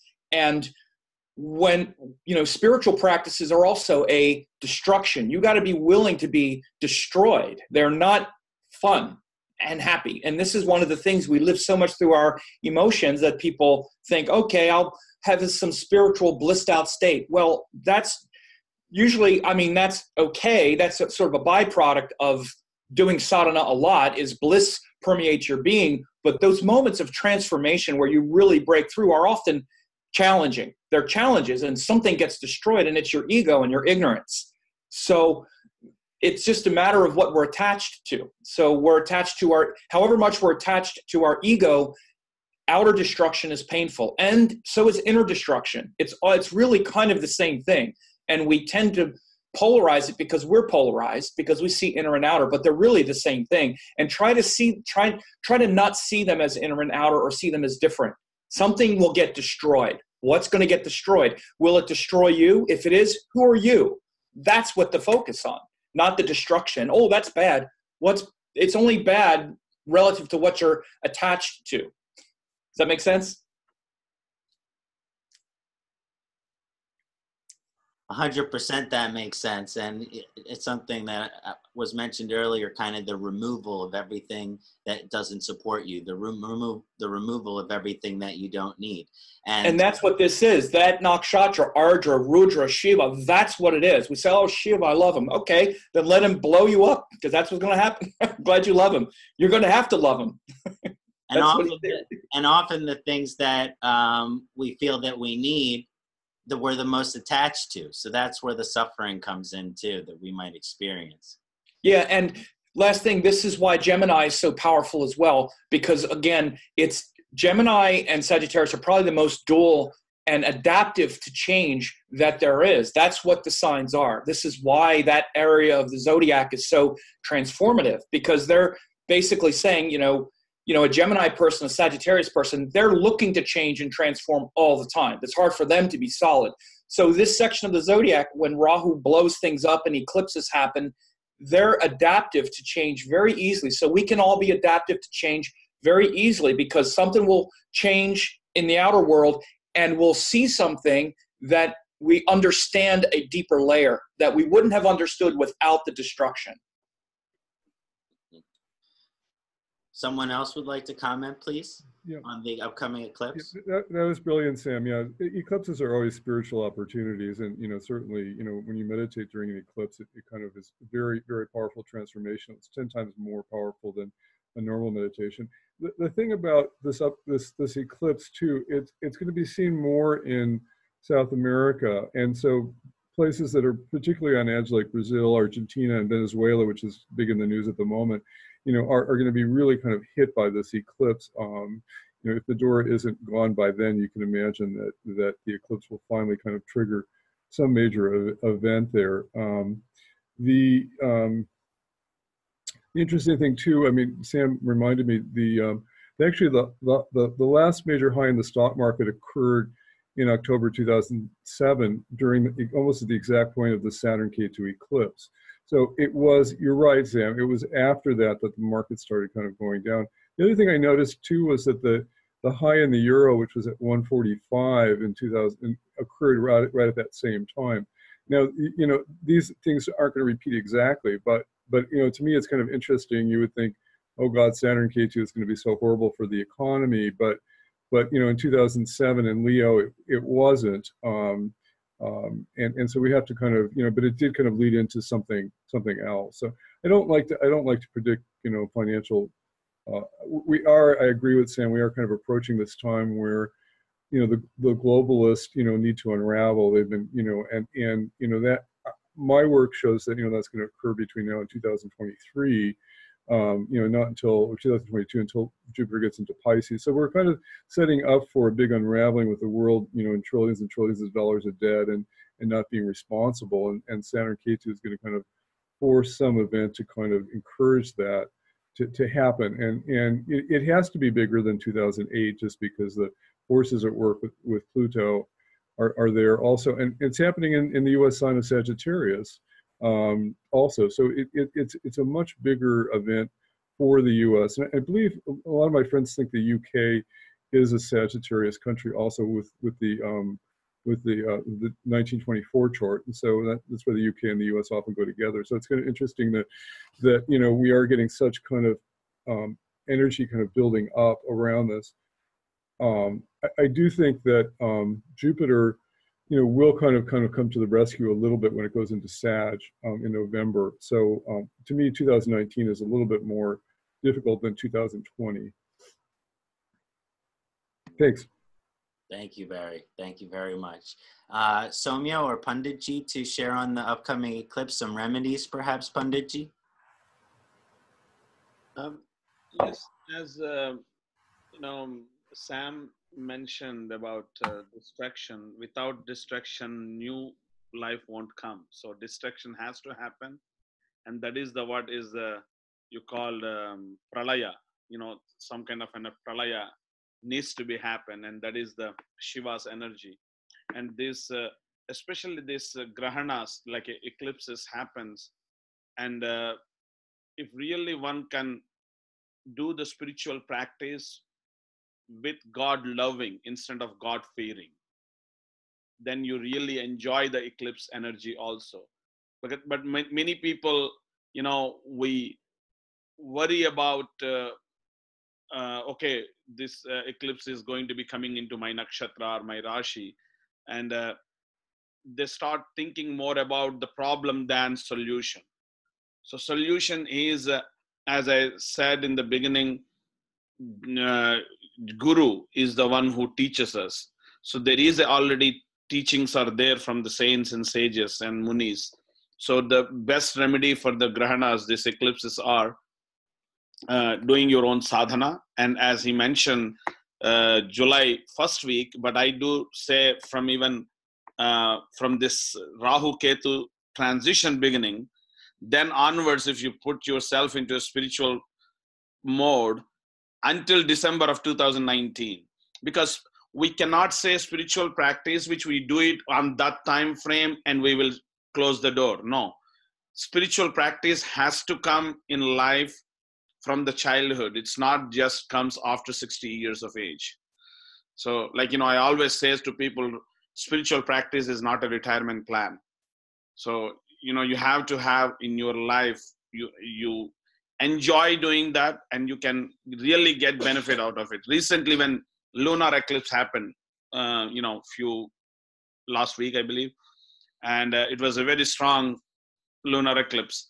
And I was doing my meditation, and I have seen some experience. I got through some experiences, and which, normally those kind of an experiences, you won't get it in normal spiritual practice, because the grahanas, this kind of an eclipses are very strong to get a new mantra initiation also, and to lead your life for future for good.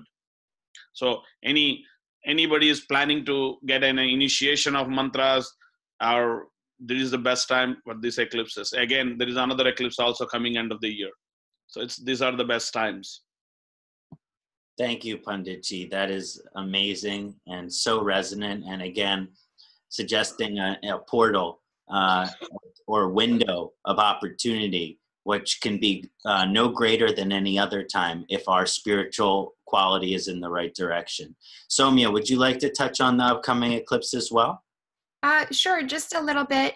Thank you, everyone, for all of that. It's great. And just to add, for advising people on a personal level to, in addition and as part of your sadhana, to pay attention to what is going on in your life around the eclipses, and especially for a couple of weeks before the eclipse. I feel that people really start to see the things that are usually blind spots. And when we have an eclipse, it's like that shadow becomes visible. We're able to see into the blind spots more and do the work where we need to do it. So again, that is most likely going to be coming up in the area of your life that is Gemini in your chart, or Gemini Sagittarius, this axis.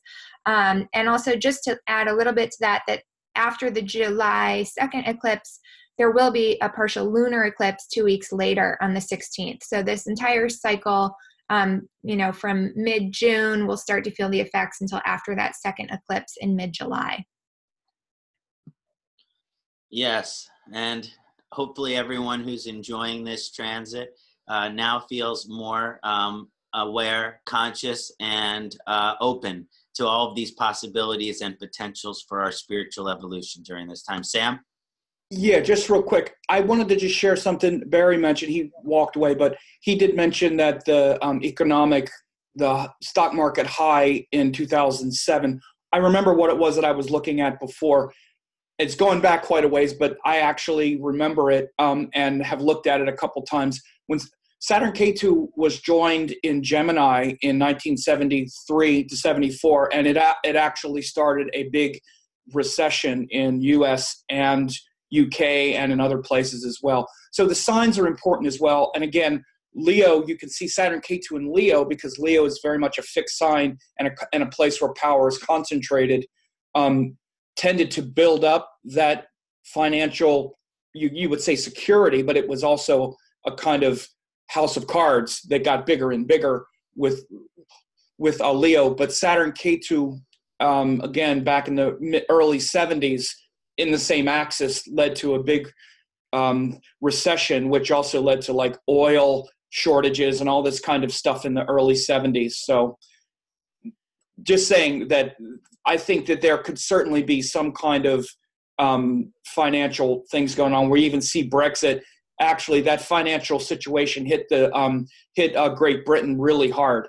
So it's kind of an opposite, especially what's happening in Great Britain now, where they're soft or hard Brexit going on. We could, if they hit a really hard Brexit for the world economies, that could be really hard. So I'm expecting something like that, but we'll see. It's an interesting thing to look at. It's an interesting case study, because things aren't always that sort of pro forma. But I did just want to mention that in the early 70s, there was a major sort of global recession that happened when Saturn Ketu was in Gemini. Just to bring, just to sort of button that up a little bit. Definitely think there could be some financial implications. So anyone want to comment on the eclipse before we move on to our last question before a short break? Okay, excellent. Somya, this next question is for you. I would like, as we discussed in May, Mars will enter Gemini and conjoin with the North Node, Rahu, until late June. So I was wondering if you could please discuss this this transit in detail, related aspects, and its effect and influence during this time. This Rahu, Mars, and everything related to it. Sure, thank you. I found this one of the interesting transits of the summer, not only because it's Mars and Rahu together, but of course, as we've been talking about, it's going to be opposite from Saturn and Ketu. And not only that, Sam showed you the chart already, but the sky is going to be very polarized during this time, during a lot of this month. Can you see that? Yeah. You can see all of the planets really, really clustered along this Gemini-Sagittarius axis for a lot of this time. So just to start with the energy of Mars and Rahu together, I feel that in general, this is a very potentially explosive kind of energy, but I'll give a few examples of that, but I also want to add that I do think that it's somewhat mitigated by Saturn being joined with Ketu on the other side of this axis at this time. But just in general, Mars and Rahu, they're both fighters. They can both be aggressive and intense. Mars is a planet that brings action and energy and our will to fight. He is the inner warrior. Rahu, of course, is going to intensify whatever he's joining. So Rahu will intensify and amplify the energy of Mars, the energy of the warrior here. Now with this in Gemini, a place where we experience intellectual ideas, communication, we want to watch out during this time for explosive arguments, for really intense disagreements, and be very careful of what you say during this time. Mercury is also going to be joining Mars and Rahu here for part of this transit. For Mars-ruled people especially, you may feel your energy is aggravated during this time. There could be some pitta disorders, some skin disorders, especially if you're ruled by Mars, if you're Aries or Scorpio rising. But also for everyone, whichever areas of your life are ruled by Mars in your natal chart, these could be disrupted and aggravated by this Mars-Rahu conjunction, which is from May 6th until June 22nd. Now, the last couple of times that we have had this conjunction, now again, I'm using the mean node. So the last conjunction of Mars and Rahu was August 17th through 26th of 2017. This was just when we had the Great American Eclipse, for one, but also on August 17th, to begin that conjunction, there was the terror attack in Barcelona with a van driving through so many people. There was the oil tanker collision of the USS John McCain with the oil tanker. There was Hurricane Harvey hitting Texas very intensely during this 10 days. Now, what I do like, again, there's some kind of mitigation possible here, even with displacement. That transit ended with a march for peace in Barcelona. So, and the American eclipse was actually very transformative and positive for a lot of people on a personal level. Now, the transit before that of Mars and Rahu was in November, December of 2015. And during that time, we experienced the terror attacks in Paris, a state of emergency in Flint, Michigan with their water contamination, and then some intense floods in Tamil Nadu and across South America. So this is a time where there is potentially explosive energy. Mars is very fiery, can be explosive. Rahu can be very impulsive. So we have to be careful on a personal level too, when our instincts feel very aggravated, not to act out violently. The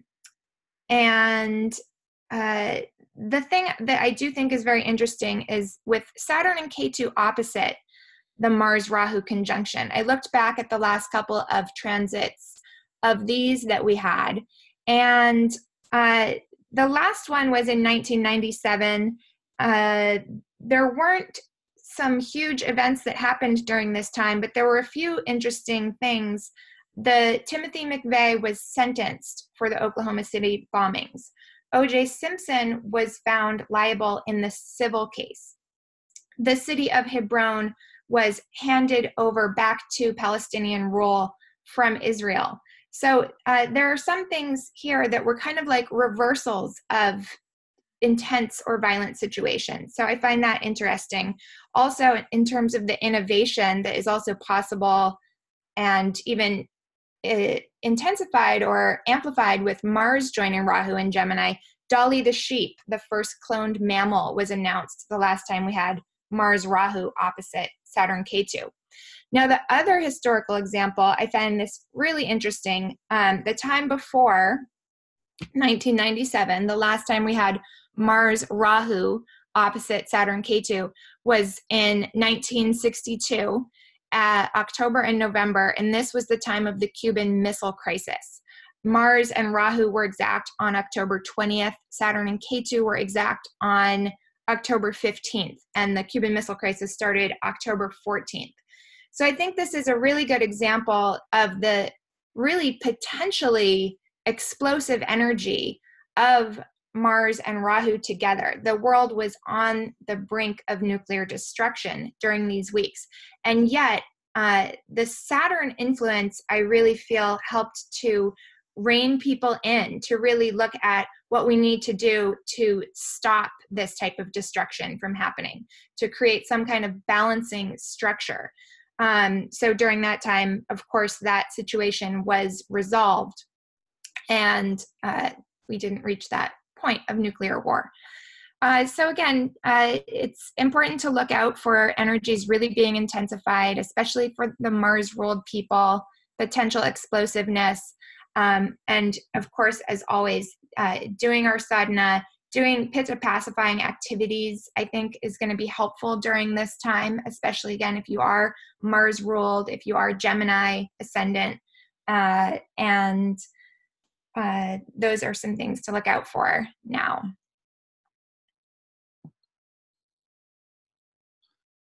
Excellent. Excellent analysis, Somya. That is so helpful as we look at this intense aspect which is coming up. This is something which is, you know, can have a really big impact. There's a lot of potential outcomes here. And I like that you discussed so many different possibilities and some historic relevancy. Thank you so much. Would someone else like to comment on Rahu, Mars, and its aspect of Saturn, Ketu?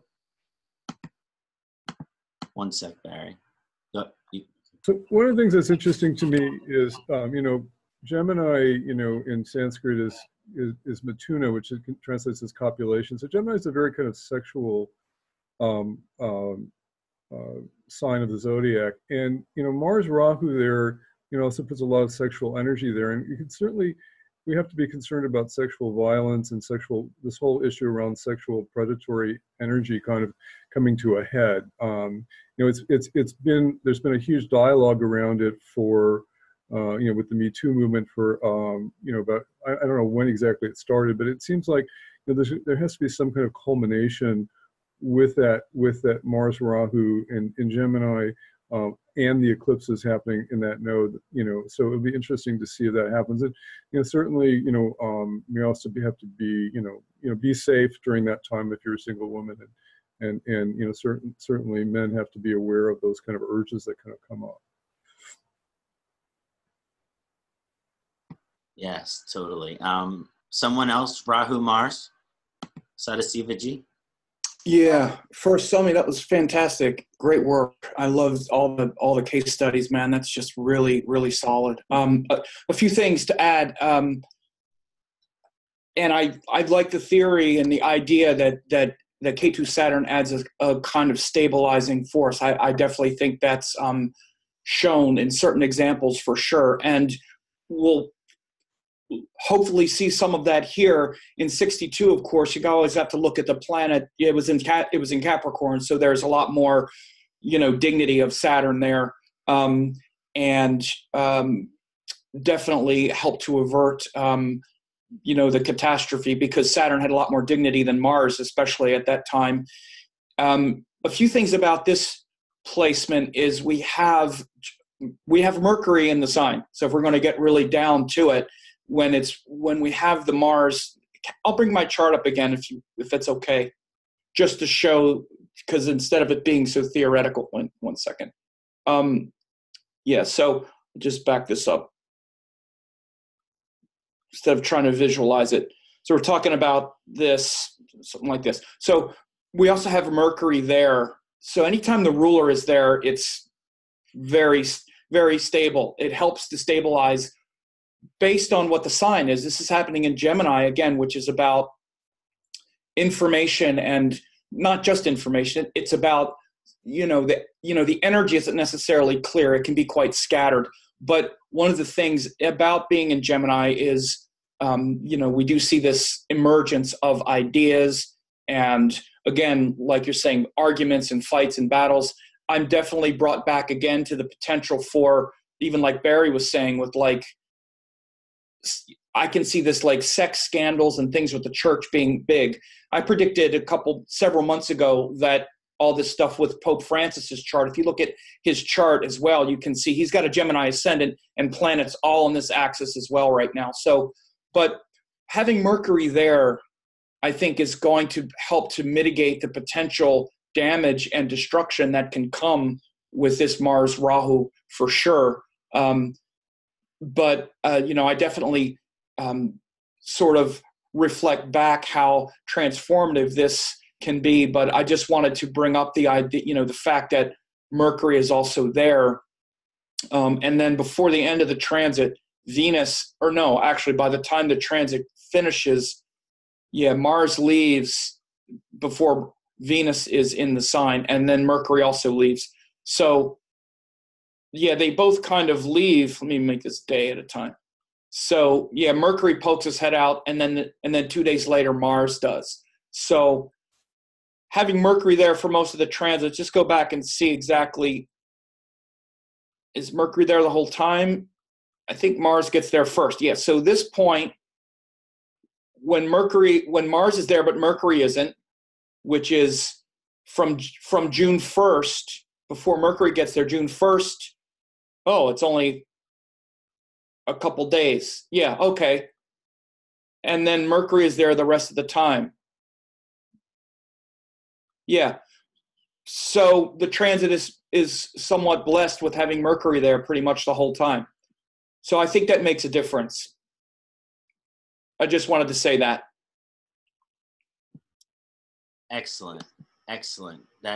Thank you also for pulling up the chart. That's very helpful. Punditji, some insights on Rahu, Mars, remedies in particular you would think for that combination? Well, the remedy is it's like an graha yuddha. You have to do practice the planetary remedies, and especially Rahu is a Durga related with the Divine Mother, and Kartikeya mantras will helpful during that time. Skanda. Yes. One thing I just wanted to comment on the Rahu Mars is, I always say Mars can be very instinctual, act upon its instincts, and and Rahu can be quite impulsive. So when you get instinctive and compulsive together, that's where all these potential for outbursts of anger and aggression and violence can come from. Someone could be feeling the urge to commit a violent act, and then because of this combination of Rahu Mars, they act on that impulse. They act on desire. That could be something sexual. That could be something physical. That could be just to have control or power over someone else. Sometimes Rahu and Mars, it's a power game or a power struggle.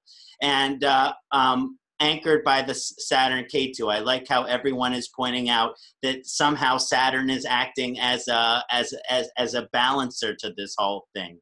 And I think that means for those of us who are on a spiritual path and have a spiritual practice, that we can kind of, when we feel these impulses or these instincts towards our more tamasic or rajasic quality, we can move towards spiritual sadhana and practices. That's the Saturn-Ketu side of it. But I do feel worried and concerned for the people who don't have spiritual practices during this transit, because I think it's going to be hard not to act on your impulses and your desires if you don't have a spiritual practice or some discipline to constrain all of your desires.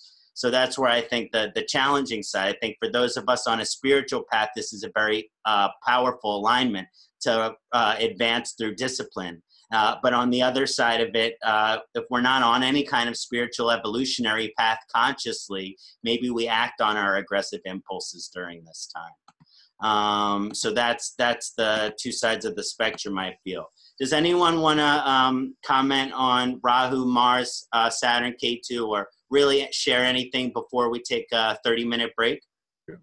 I think that was really brilliant. I think we have to remember that, most people who are involved in Vedic astrology are, kind of do regular sadhana, and you just have to stay on top of your sadhana during these difficult transits, and then it kind of transform it. And then it's interesting because you can always observe what's coming up, because I always notice during these difficult transits that, Mars, Rahu, you do get kind of aggressive or overpowering, and you have to kind of say, oh, there I go. You have to kind of witness it. Sadhana kind of allows us to kind of witness our thoughts and emotions. And, Eckhart Tolle reminds us that, most of our thoughts and emotions are garbage. And we have to kind of learn to kind of witness these kind of garbage thoughts that are going to come up and to not act on them.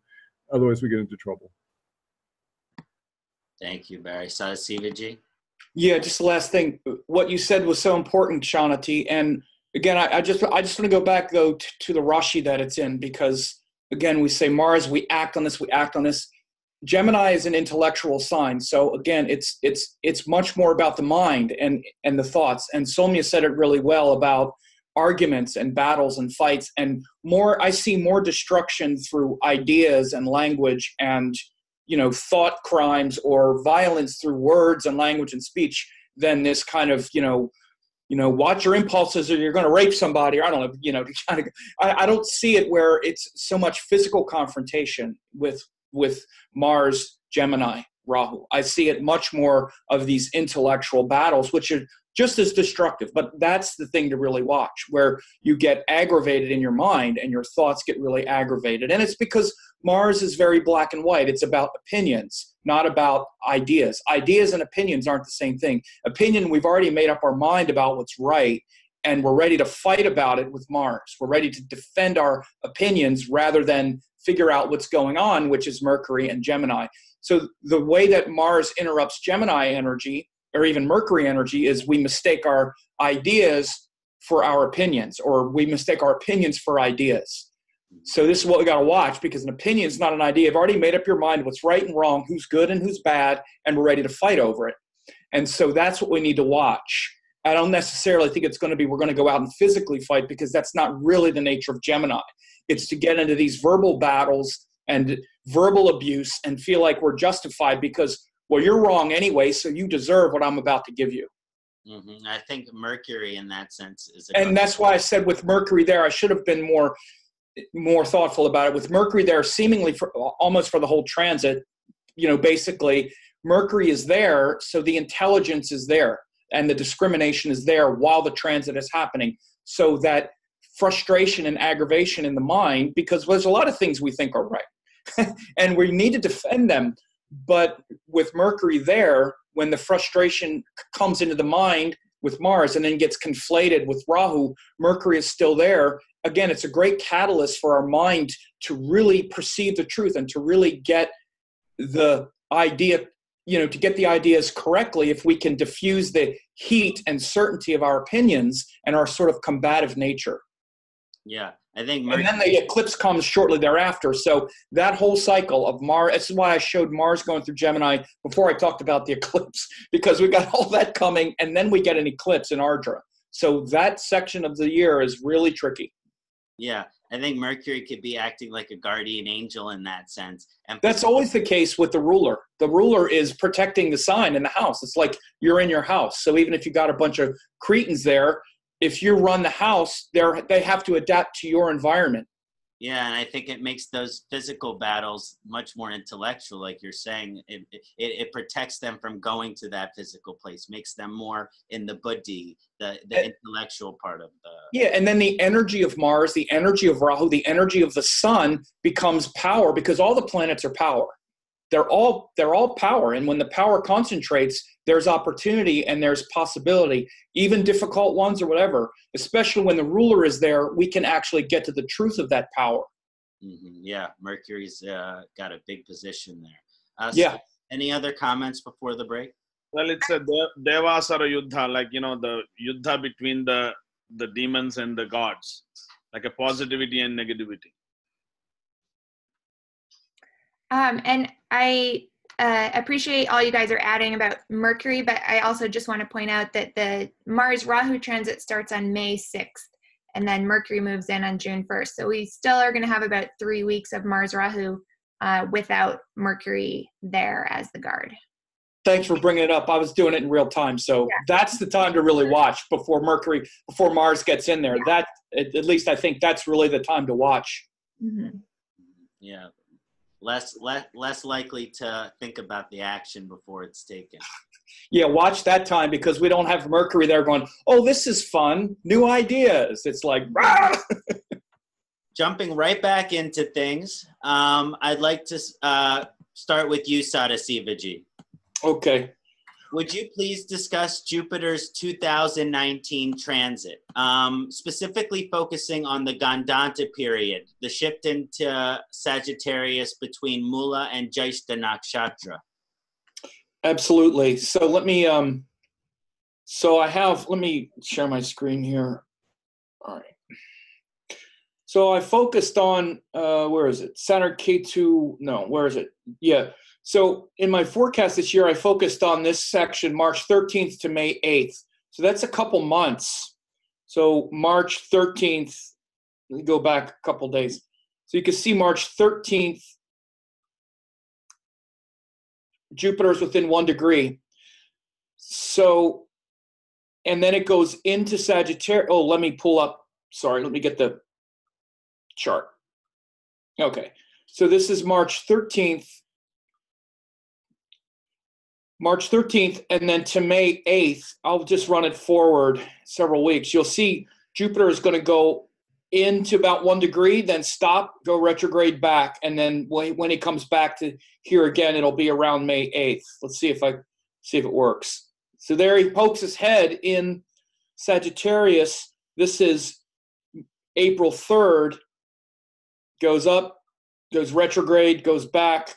I said May 8th. This is May 1st. By May 8th, it's about 1 degree again here. So that's like 2 months with Rahu back and forth between Jyeshta and Mula Nakshatra. So let me go back. So it winds up being in Mula from like,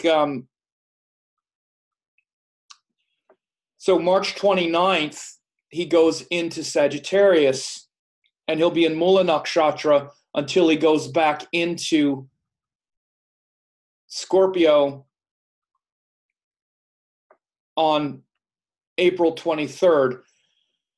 So those are the crucial dates, but what we're going to see here is this shifting in between the Scorpio and Sagittarius rashis. Of course, this is sidereal zodiac. Every Vedic astrology text has the nakshatras pinned to the rashis. In every text, it either says the rashis are made of 9 nakshatra padas, or the rashis and nakshatras are aligned. Every text says it. And most texts also refer to these Gandanta points. And Gandanta is when we have this juncture between the water and the fire sign. Then there's no nakshatra energy to bridge the rashi. In every other example, for example, when Libra goes into Scorpio, we have Vishaka nakshatra. When Virgo goes into Libra, we have Chitra nakshatra. So there's always a nakshatra to maintain a certain continuity. Even though it's changing rashis, there's a stable nakshatra. But when we hit Cancer Leo, there's a Gandanta point where there's like a hard stop. Then when we have Scorpio, Sagittarius, there's a hard stop. And then Pisces, Aries, there's a hard stop, but with Rashi and Nakshatra. This one in particular, the Jyeshta Mula Gandanta, is probably the most intense as far as the potential for sort of cataclysmic, social, and just kind of, somewhat stressful energy.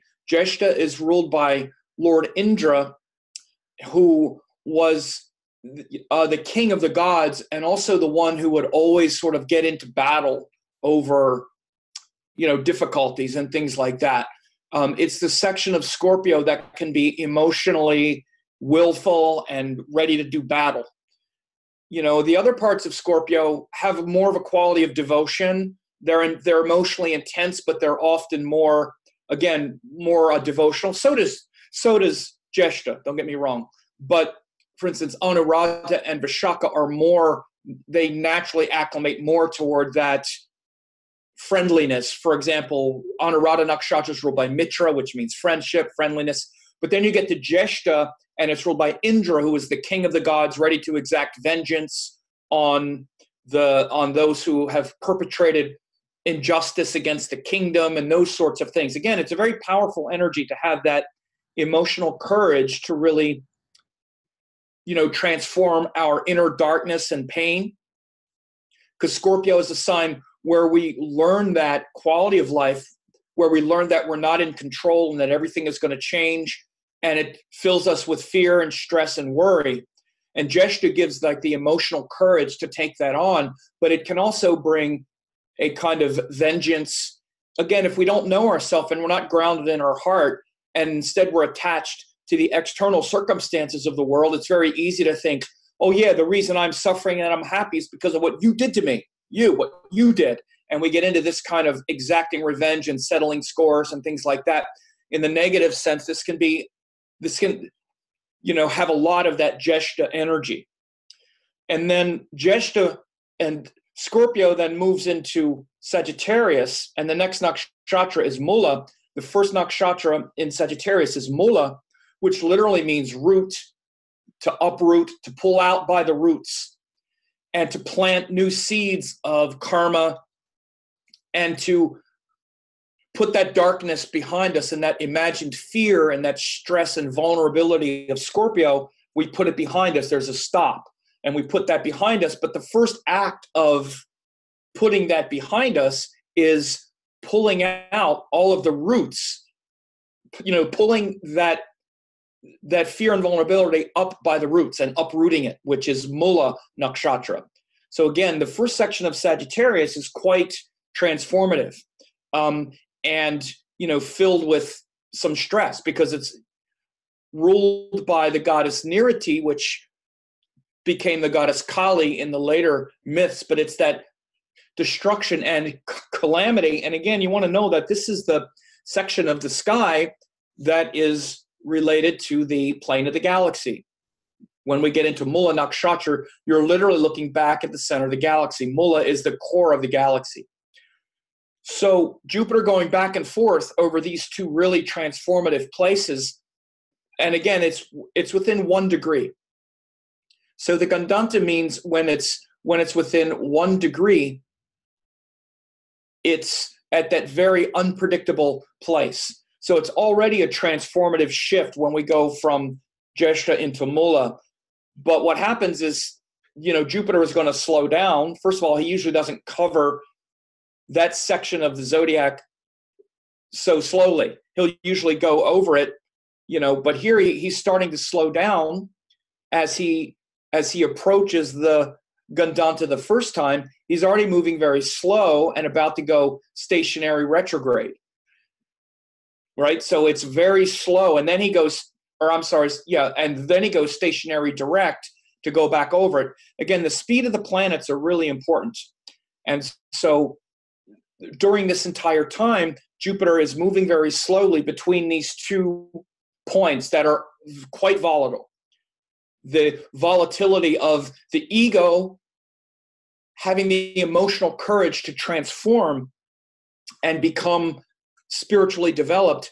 One of the stories of Lord Indra is he allowed himself to be swallowed by the dragon who had stolen all the water from the earth. Lord Indra slayed that mighty beast by allowing himself to be swallowed and to go into the belly of the beast and then cut his way out of his stomach with a sword. He took the sword and cut open the stomach, and that returned the water to the earth. Scorpios love this story. Swallowed by the beast, the courage to be swallowed by the beast and then to cut ourselves out to return the water. So this is very much that quality of Indra and that quality of Scorpio, to allow ourselves to be swallowed up by our insecurities and then be able to, fight our way out of it. So that intensity, and then moving from that into the hope and inspired purpose of Sagittarius, which comes next. But in order to get to that inspired purpose and to really step into those higher teachings, we need to uproot all of that darkness, which is the first nakshatra of Mula. So having Jupiter going back and forth for a couple months in these two very subtle places is going to be really, as we say, transformative. This is a very subtle portion of the zodiac, maybe the most explosive, all things considered, because the Gandanta points are where that happens. And Aslesha Magha is somewhat transformative as well, but it's more personally. Like Aslesha Magha Gandanta, you'll see a lot of personal tragedies, in fact, even suicides and stuff I've seen many times in that Aslesha Magha. And actually, Revati Ashwini is more liberation. It's definitely more gentle Gandanta. But this one, Jyeshta Mula, is like, everything is really volatile here. And again, it's where the insecurities of the soul are getting blown open. And one of the main things that we experience here, especially with Scorpio to Sagittarius, is Scorpio is where we have the illusion of control. You have the illusion that you're in control of something, that you're in control of the world or some portion of the world, and you're not. You're not. It can all blow apart at any moment, and at some point, it's all going to blow apart. And that feels really scary, and we're stressed out, and we feel vulnerable. So what do? We have to find a higher answer, higher meaning, and higher purpose, which is Sagittarius. So where these Rashis converge together, we have this Gandanta point between Jyeshta, ready to have the courage to be swallowed by the beast, to be swallowed by our insecurities, and then Mula, which is to then uproot that and then align, plant these seeds of devotion. And then we water those seeds of devotion in Purva Ashada.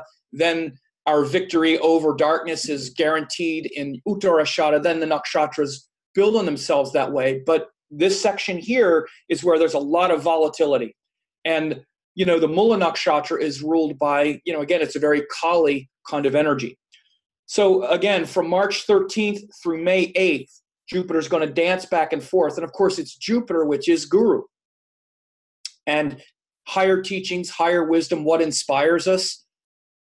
Expect your philosophies and your principles and your, what you think is the truth, what you think is the higher answer. Expect that to get shaken up. And again, even quote spiritual people or people who have gurus and whatnot, we need to have that blown open and blown up sometime so that we can really get to a deeper level of understanding of what our teachings mean, who our teachers are, and all of that stuff. And so last thing I'll say is that, of course, wherever this falls in your chart, that's going to be really powerful. Like if you're Pisces, it's between the 9th and 10th house. If you're Aquarius, it's between your 10th and 11th house. If you're Cancer, it's between your 5th and 6th house. Again, these are the things I go over in detail in my annual forecast for each of the signs. If you're interested, then you can get that. You can follow the links that I've put up. But this is going to be very transformative relative to whatever your ascendant is. Most people know their sidereal ascendant. So watch for this transit. March 13th through May 8th, Jupiter is going back and forth between these two signs, this very volatile Gandanta point. Also, you want to notice whether Jupiter is a natural friend. Whether he's a functional friend or functional enemy. Like for the Jupiter, Mars, Sun, Moon ruled people, Jupiter is a natural friend. His energy is naturally easy to integrate and feels inspiring and whatnot. For the others, he's either a neutral or even he's an inimical planet as well. So again, you have to use discrimination when you look at astrology and don't poo-poo this stuff. Well, but it's still Jupiter. It's blah, blah, blah. You know, Jupiter is a very uncomfortable planet for Libra, Taurus people. Can be certainly uncomfortable for Saturn-ruled people and Mercury-ruled people. And it's real. It's absolutely true. And so you want to notice how those things also play out at that time. But I expect this to be a kind of low-level, behind-the-scenes, very important energy. Watch how things shift between our insecurities and fears becoming inspirations and hopes in the world. And also, as you know, your natal ascendant, notice how Jupiter pokes his head in there to bring a little bit of promise maybe in Sagittarius, but then he's not far enough in the sign yet to really have traction, and then he backs up. And again, these transition points are very subtle, and energy feels like it's not solid. So we feel things shifting a little bit, but it's not solid. And so we have the potential for volatility. Last thing I'll say, this is definitely a transit where you can see some of this like religious persecution and triggering and stuff like that. I wouldn't be surprised if with global events we see, and again, it's not necessarily religious like Muslims or whatever, but it's otherism. We talked about this before, this whole otherism, the Republicans and the Democrats, or the Mexicans and the this one and the this and the that, and seeing these kind of issues where our fanatical beliefs or our beliefs about others and whatnot start to really kind of, blow up. And we might see some of these tensions escalate and blow up because, this also exists opposite this Mars and all that stuff. And of course, the sun it'll be exact opposition to the sun at some point because, Jupiter turns retrograde when he's opposite the sun, right? So anyway, that's what I want to offer about that. Thank you, Sam, so much for that comprehensive presentation on the Gandanta Mula Jyeshta Jupiter vibration. One of the things that I am really grateful that you brought about is that, sometimes we can have this misconception that Jupiter is always benefic, or we can have this misconception that Jupiter is always auspicious. Now, not if you're an astrologer, but it's given this energy where it's somehow overall more benefic than all the other planets. And there are certain scriptural references for the reason why that is the way it is so. But nonetheless, when there are these Gandanta positions or challenging positions and shifts with the planets, even when they're mostly benefic in their expression, the churning that goes on through us when those energies get activated are not necessarily going to be comfortable for us. So we talked about, also is the Jupiter functional benefic in the chart? How is it interacting with the ruler of your ascendant or the ruler of your lugna? So these are different things to consider, but this is a very important transit that I wanted to bring into discussion today. And anyone who has planets there, of course, as well. If you got planets at this Jyeshta Mula or, around there or close to that, again, it'll be very important in that sense. And I just wanted to concur with what Sam was saying about something happening in the spiritual religious realm, Jyeshta also being the eldest nakshatra. And one of the things that's associated with being the eldest is sometimes this energy of superiority. And one of the things that we already experience within religion is superiority. My religion, my gods are more superior or greater than yours. Hopefully this is an opportunity for us to evolve past this type of thinking. Would someone else like to comment on the Jupiter Gandanta Mula Jyeshta vibration? Yeah, I would be happy to. We had Saturn going through this Gandanta and going retrograde in there for a while, a couple of years ago, and I just want to emphasize there's always a lot of emotional kind of turmoil that comes up in the Gandanta the last 40 minutes, particularly of Scorpio, which is much more kind of volatile emotionally, and you have to kind of pay attention to. You start coming up with all these kind of bizarre thoughts and fears and energy, because it's like, Scorpio can be kind of like a cesspool sometimes, or, and it just kind of whirls, and you have to kind of really catch it. Otherwise, you kind of spin out of control. The Mula section of the Gandanta is always like, problematic in that it does kind of tear things apart. I mean, I think we had 9/11 in Mula Nakshatra a number of years ago, and I often see that people go through kind of big, and actually this will be more so when we get Jupiter fully in there in Sagittarius. There is this like Kali energy, like Sam was describing, where things kind of start breaking out. Your house, your job falls apart, your house falls apart, your money falls apart, or something like that. And specifically with these transits, if you're Sag rising or Pisces rising, or if Jupiter is the Atmakarka of your chart, or if you're in a Jupiter period, you're going to feel the impact of that Jupiter Gandanta more so than some of the other signs. Although there was always an impact because we always feel everything, but you'll particularly feel an effect if you're Pisces, Sag, or a Jupiter Atmakarka, or in a Jupiter period. Anyway, that's all I wanted to add. Thank you, Sam. That was brilliant.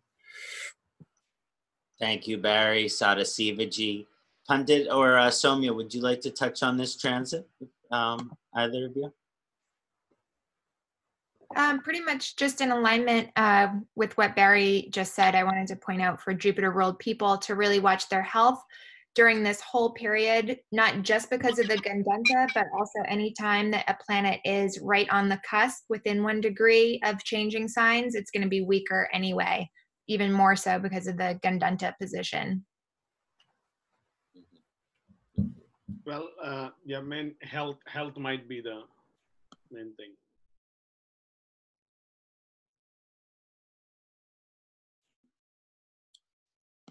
So let's move on to a different aspect of the presentation. Sam, if you could just... yeah, sorry, I forgot. Yeah. It's all good, brother. So for the next question, I'd like to focus it towards you, Barry. The question that I have for you is, in 2019, we'll kind of bridging onto Jupiter, but also looking a little bit into 2020. In 2019, Jupiter will join Ketu and Sagittarius twice, once briefly, and then a second time they will travel together for a long while, and that will go into 2020. So I want you to talk a little bit about the Jupiter-Ketu conjunction transit, how that'll be showing up, and also kind of leading that into 2020 a bit. Great, thank you. Yeah, I personally love Jupiter-Ketu because I have it conjunct in Gemini, and so I seem to know it well. The wonderful thing about Jupiter-Ketu is it gives you deep devotion toward gurus or teacher figures, and particularly it's kind of wonderful for strong intuitive abilities to kind of have a sense of knowingness about things. I mean, I never totally understood this about myself until recently, that I jump into all kinds of things that, people would be scared of doing. And I just somehow I'll know how to do it when I jump into it. And I think that's one of the really positives about Jupiter-Ketu connections. Jupiter, part of the challenge with Jupiter and Ketu and Sag is, sometimes planets that are too strong are a little, get a little bit overpowering. I always talk about my Aries friend who's got Mars in Capricorn, and she's like a general, and she blows away everybody with her abilities to do things, but she kind of, everybody hates her, and they kind of like, attack her because they can't deal with her powerful energy. And I think both Ketu and Jupiter and Sag are, Jupiter is certainly, totally at home there, so it's not overpowering. But Ketu is pretty strong there, and so Jupiter-Ketu can create kind of religious fanaticism, and so one has to be really kind of, if you I've had periods of this in my life where I'm so into kind of promoting something religious, or something that I strongly believe in, and I kind of overpower people with that energy. So the worst part of that Jupiter-Ketu conjunction, you can get a little too fanatical, and you might blow people away. You might have to kind of find a showcase to do that, like join Toastmasters and give a debate on, get into a debate or something on something you're feverish about, to kind of channel that energy. But it will be up strongly. It can be very strongly, spiritual for finding a guru and for feeling devoted to a guru. And I think it's kind of very wonderful in that respect. There's some dark sides about that conjunction. Also, for example, Jupiter is the Karaka for husbands and children. And so, when we have those close conjunctions within a couple degrees, November 4th to November 20th, 2019, and December 26th to January 25th, 2020, that's in the true note, although I use me note actually more in charts. People could have, major problems with their children. They may feel guilty that they haven't given enough energy to their children. They may have problems with their husbands, or be attracted to eccentric people in their life who want to become potential husbands. So it also has that ability on kind of on a more mundane level. It can, Jupiter is also very connected to money, and Jupiter-Ketu conjunctions actually are one of the Karaka combinations for bankruptcy. So you have to, and it's happening in the sign of Sagittarius. So you have to wonder if, some of these countries that have been totally on the edge, like Turkey and, the U.S., there's a lot of countries totally on the edge with their debt levels. You have to wonder if some major event doesn't happen and tip them over the edge, and they are forced into bankruptcy, or major corporations that have key planets and key areas of Sagittarius could have that energy also. It doesn't have to be that way. It depends. If you were in a Jupiter-Ketu period and a Ketu-Jupiter period, and it was happening maybe in the 12th house or something like that, of depending on the sign in the country or something, it could have more of an impact. But it is something that could come up.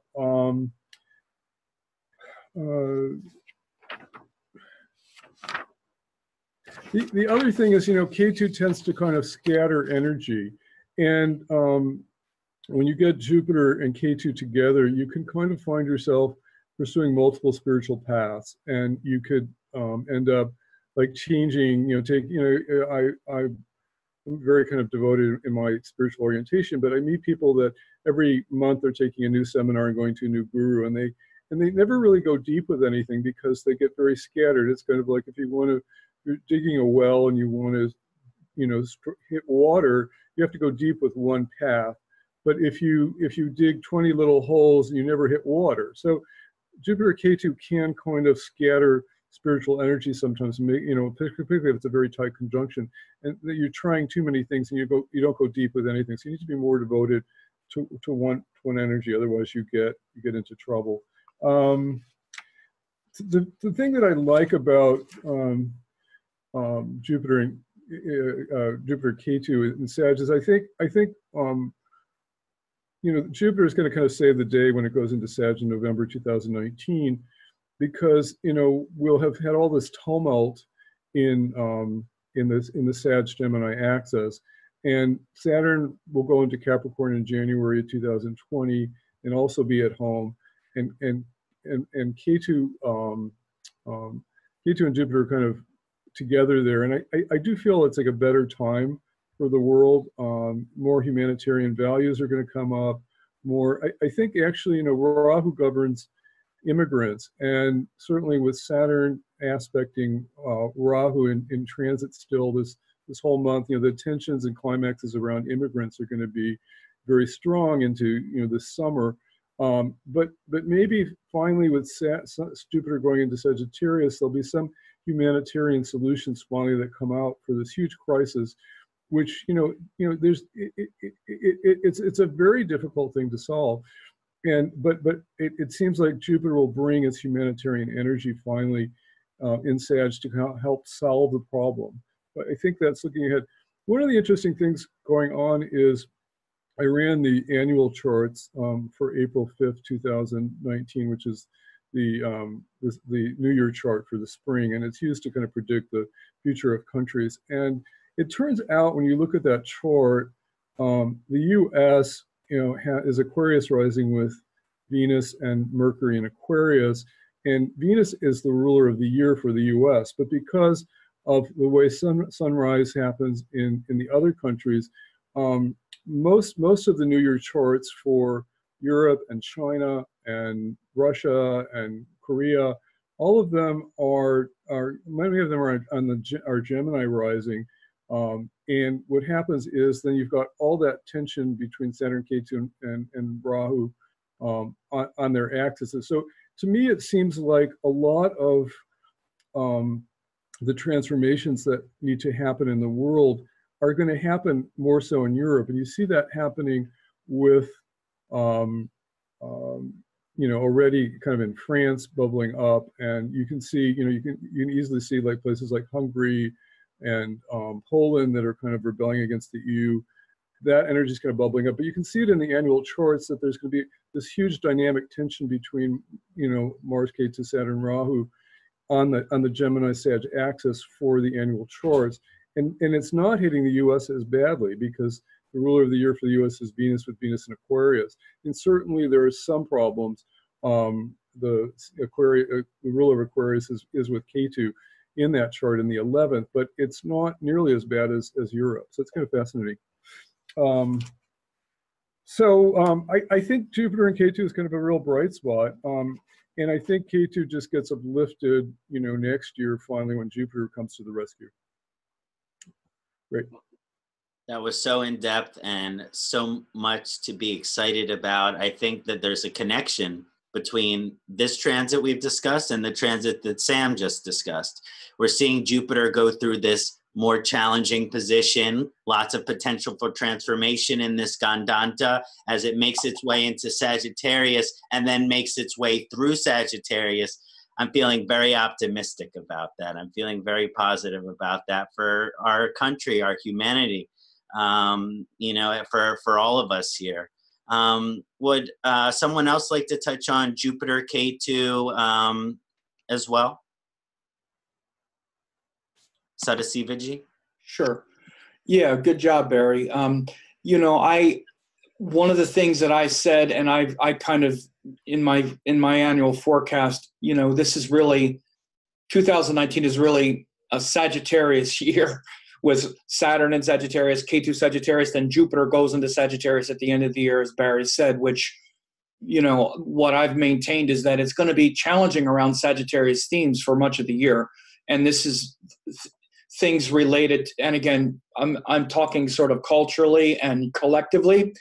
It has to do with things like justice, legal issues, people that have been, perpetrating unjust crimes or whatever it is, people that have been getting away with a lot of stuff and not having the consequences for their legal misdeeds will see some corrections this year with Saturn and Ketu both in Sagittarius. Sagittarius, more than any other sign, is the sign of the legal system. Of course, it's ruled by Jupiter, much more so than Pisces. Pisces is more about God's law. Sagittarius is more about man's law. They're interspersed. Sagittarius has a lot to do with religion. Pisces with, sort of cosmic unity kind of thing. But definitely on a mundane level, the legal system and justice has to do with Sagittarius. So I think we're going to see a lot of high-level criminality, especially within governments and whatever, come to the forefront, and we're going to see it. It's very much what I said earlier, too, when I was talking about Rahu going in Gemini. We're going to see some stuff, and it's going to challenge us to go, okay, this is really what's been going on.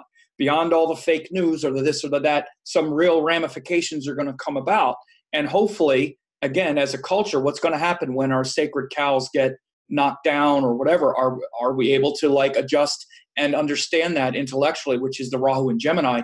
But that whole area of Sagittarius definitely feels that pressure with Saturn, Ketu, as we're talking about. And yes, by the end of the year, it's November 4th is the date that Jupiter finally sets up in Sagittarius. Then for the next year, it's going to really restore some semblance of dharma and purpose, rather than utter confusion and bewilderment about, well, just because it showed up on this news show, it's wrong, or this or that, or who knows what anything means, because anything can mean anything. again, this is the era that we're living in now. Like, facts don't matter anymore. Everybody's got their own version of facts. This is the karma that we're going to get with Rahu going through Gemini, is the consequences of this stuff. And it's pretty heavy, because there have been people getting away with all kinds of stuff. And we're going to see a lot of consequences come down, and the kind of cultural global spasm that's going to result. So I agree that later in the year, when Jupiter goes into Sagittarius, that's going to be a point of stability. And I could say that the previous transit of Jupiter through the Gandanta that I just talked about is kind of dipping our toe in the water a little bit. What's this going to be like when justice starts to happen and we see things start to kind of blow apart and get a little crazy? Then months later, he goes in there. And so keep that in mind, folks. That's the way I see it. Excellent, excellent, excellent. Would anyone else like to touch on Jupiter-Ketu?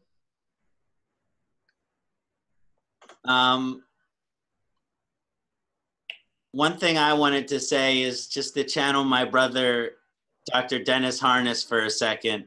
And this isn't his quote, but he uses it all the time, and I love it. He says, "The mystic swims in the water that the schizophrenic drowns."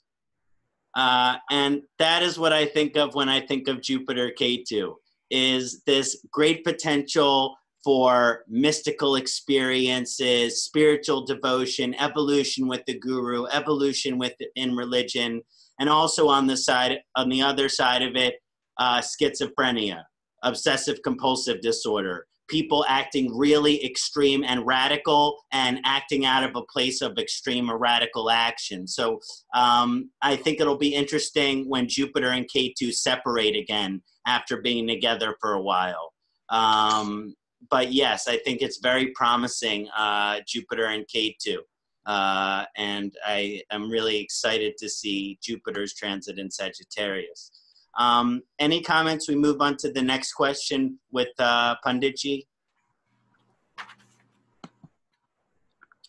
Punditji, would you please discuss the December 26th solar eclipse in Sagittarius and implicated nakshatra? Yes, namaste. So the 26th December 2019 is Thursday. This eclipse is happening on the nakshatra of Mula, and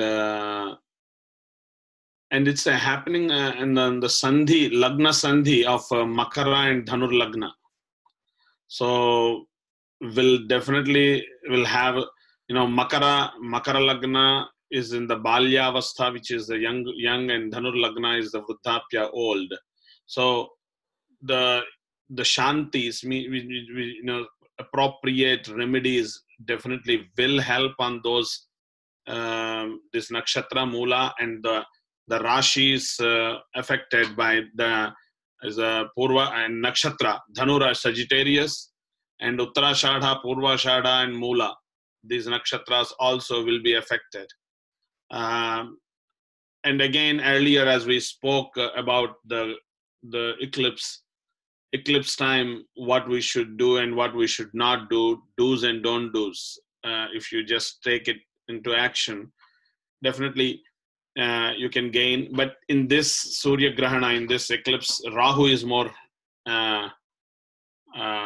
problematic.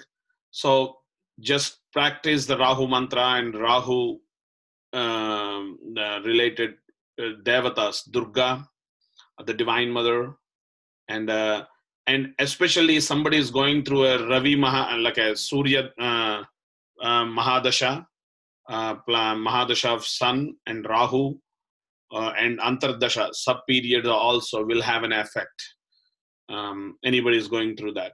So it's definitely, this time of the eclipse will helpful by doing this sadhana of mantras. And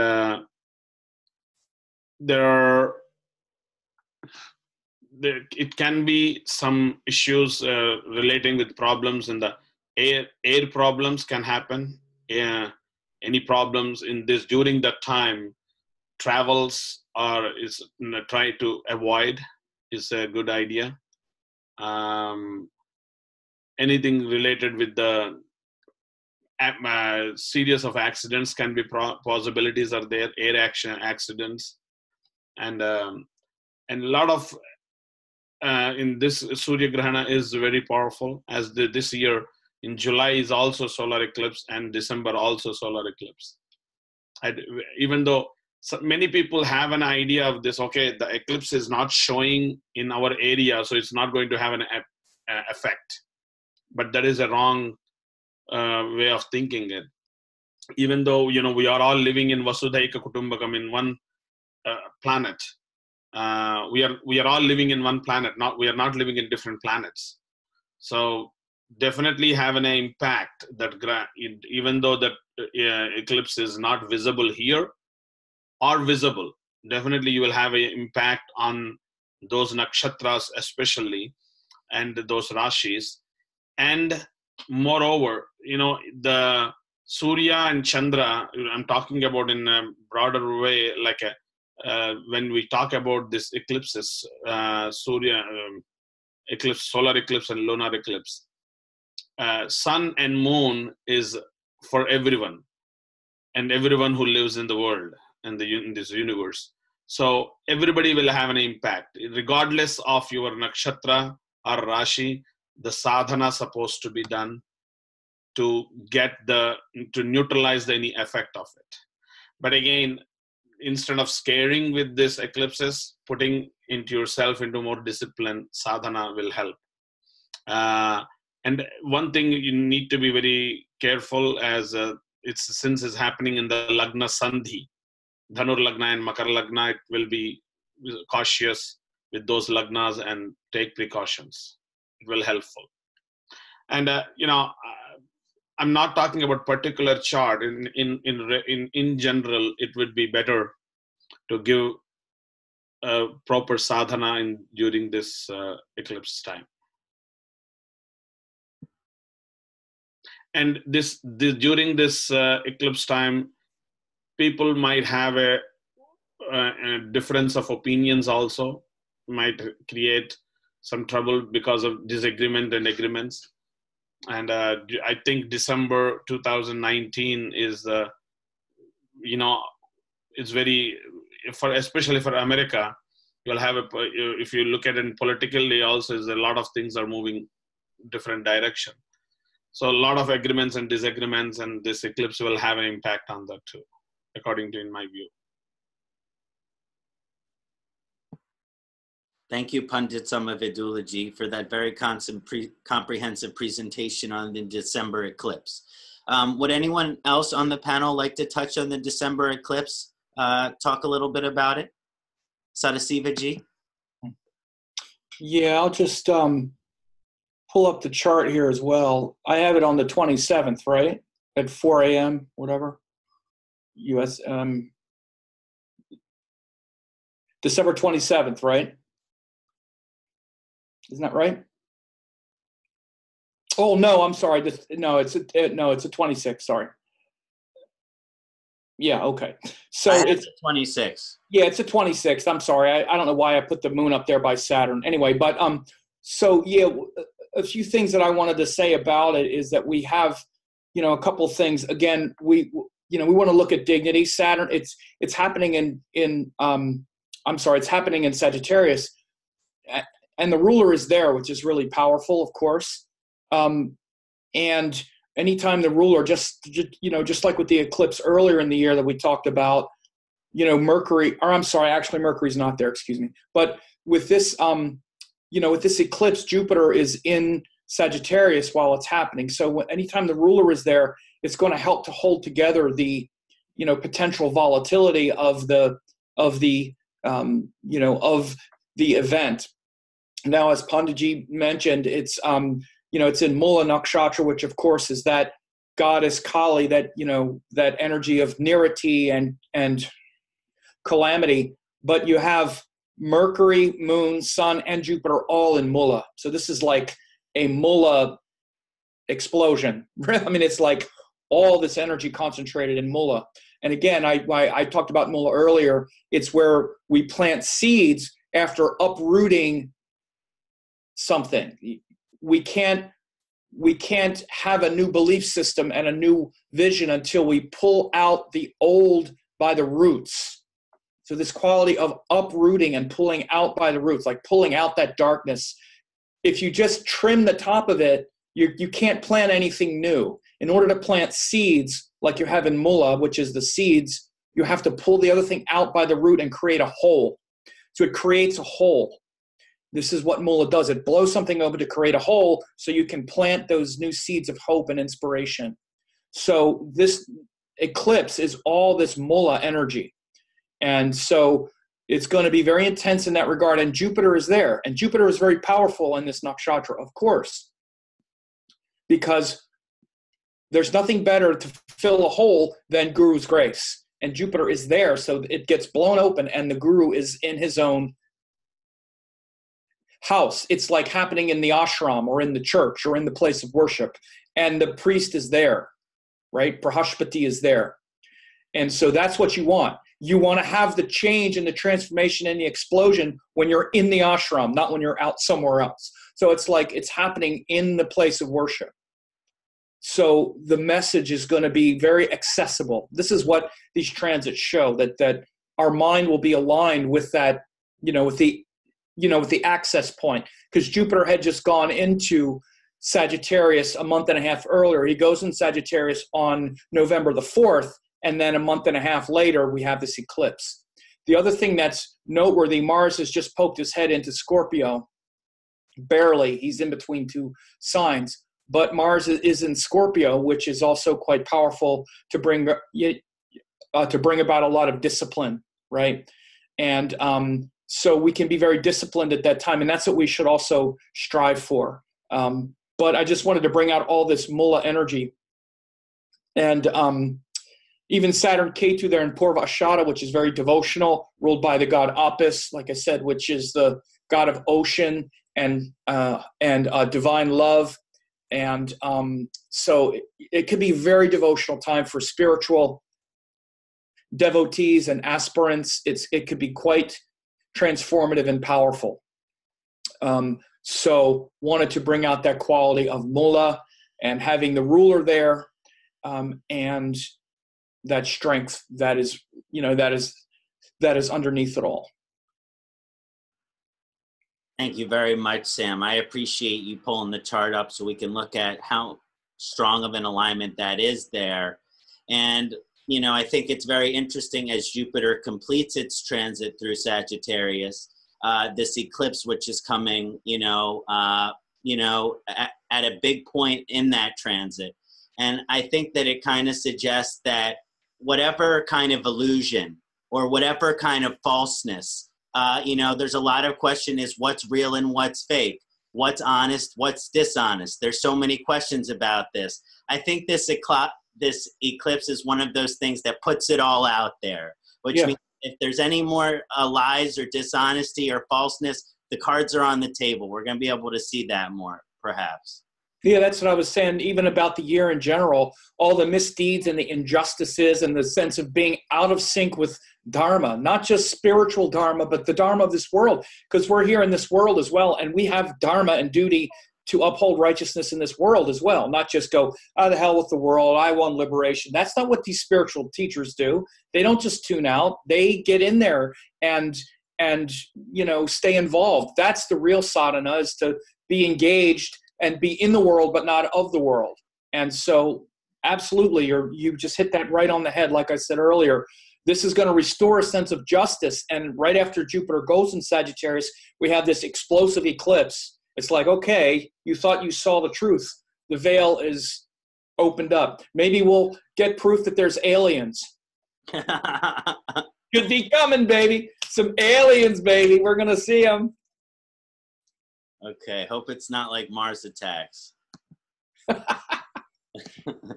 So this eclipse is happening right after the Navaratri too. So it's a very powerful Shakti, very powerful feminine energy. Also, a lot of Shakti there, and the Kali, or you can call Durga.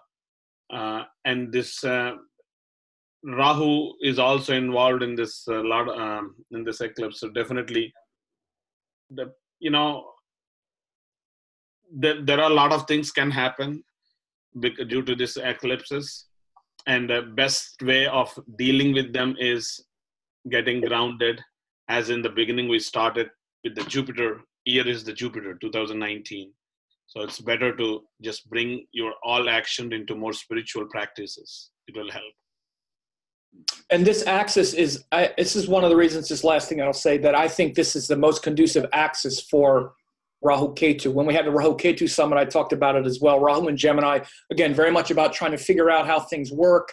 And Ketu Sagittarius, Ketu doesn't really want anything to do with the world. It's kind of where we can just sort of collapse into a kind of disgust about the world and all. But Sagittarius is very hopeful and optimistic and ruled by Jupiter. And when Ketu's in Sagittarius, it also really gives that focus of Ketu something to really focus on. That's inspiring and that's not despondent and critical and just disgusted. Because that can be a real that's the problem of Ketu, is it's a part of us that's just disgusted with all of it. And so this is why when you get Ketu in the Jupiter-ruled signs, it actually gives that focus of Ketu something that's not just disgusted with the world, but also, sees the purpose and sees the point in being, focused on the right thing. And then, of course, that also puts Rahu in the opposite end in the Mercury sign. So all of that is really, positive and beneficial. So the fact that it's Ketu eclipsing, the sun and Jupiter is there as well is great for the spirituality and for the deeper perceptive awareness that Ketu brings. Being able to perceive that which is beyond the world without feeling disgusted and twisted up and just, angry about it all. I want to, my Western astrological friends, remind me that the galactic center, when planets get conjunct the galactic center, there tends to be a lot of whistleblowing. And so we're going to have Jupiter going over the galactic center in early December before this eclipse. And I know that when Saturn went over the galactic center, we had all these kind of scandals and whistleblowers coming out. And so I'm thinking, it's one of the beautiful things about the galactic center and Mula Nakshatra is that it does strive for truth. And I think, for people who have been holding back on, bringing out the truth about what's really happening in the world, I think, we could have this huge kind of onslaught of people coming out and saying, this is what's really going on with the Federal Reserve and the Vatican and all these things that are kind of up for cleansing. And it might climax just around before the eclipse, and the eclipse will kind of accentuate it. Fascinating. It's going to be a interesting year, everybody. Anything else on the eclipse before we start to go into some other areas? Okay, my next question is for you, Somya Devi. Somya, would you please discuss some of the 2019 significant Venus transits, specifically touching on conjunction transits of Venus, Jupiter, Venus, Mars, and Venus, Ketu, if possible? Sure. So Venus is, of course, different than the outer planets that we've been talking about, who tend to stay in one sign for a long time, for a year or a couple of years. And they present energy then that we can really see this kind of trend in society because there's a placement going on for a long time. But Venus, on the other hand, is moving through pretty much the entire zodiac each year. So we can see Venus moving through all the signs, and he'll be having conjunctions with each of the other planets throughout this year. So I will touch on some of those. I wanted to point out the planetary wars of Venus, because as he goes and joins with each Jupiter, Mars, Saturn, and Mercury, with each of these, he will have a certain energy to that transit. And then when the two planets are within 1 degree of each other, is when there is a planetary war. I think you had mentioned 4 or 5 degrees earlier, but the way I've learned it is when the two planets are within 1 degree. So for example, the Venus-Jupiter war, we are past that now. That was a couple of days ago when these two are within 1 degree. And so to look out for these, when the two planets are so close together, it's like their energy is competing a bit in the sky, or competing for their expression through us. And so the thing about that is Venus is the brightest planet that we see in the sky. So some people here may have varying opinions. There's some varying opinions, but a lot of people believe that Venus always wins because his magnitude is greater. But at the same time, whenever two planets are at war, both are going to suffer. You know, if there is a war, there is, you know, energy being drained from those planets. So I wanted to point these out. And during these times, people who are ruled by Venus, in particular, the Taurus and Libra rising folks, will want to pay attention to this. You may feel your energy is depleted. You may face some health issues during this time. And then, of course, people also ruled by the other planet in the planetary war.